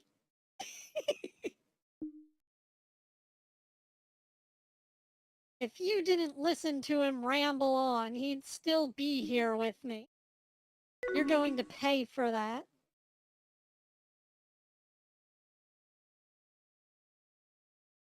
Ah, there you are, sir. Here's that newspaper you wanted. I asked for this paper years ago, you useless idiot. Not even a thank you, huh? Well, that's quite all right, sir. I brought you something else as well. Would you like to know the weather forecast? What? The weather forecast, sir. There's a heat wave coming. I thought you should know. Huh? What is this?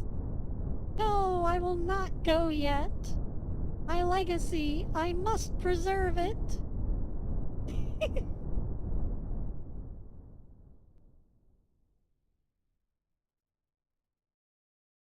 Righto. Now that's finally sorted, I'd better take my leave as well. Stay safe out there. Rattle me bones.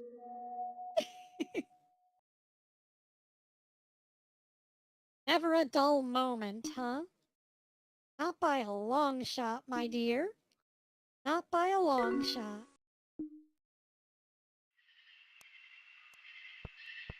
Yeah, no, all these games tend to end happily as long as you do them correctly. All the bad ends are just if you fuck up.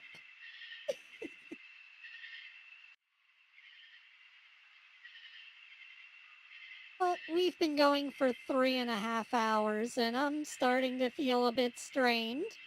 So I figured we'd end there. Uh,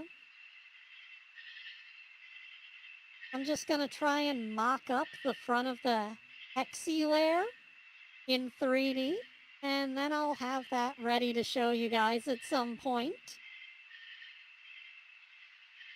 All I've got time for this week, guys.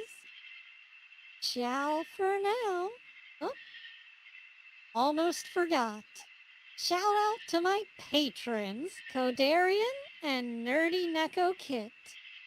Those guys make it possible for me to keep this channel going. Ciao for now, guys. And Hexi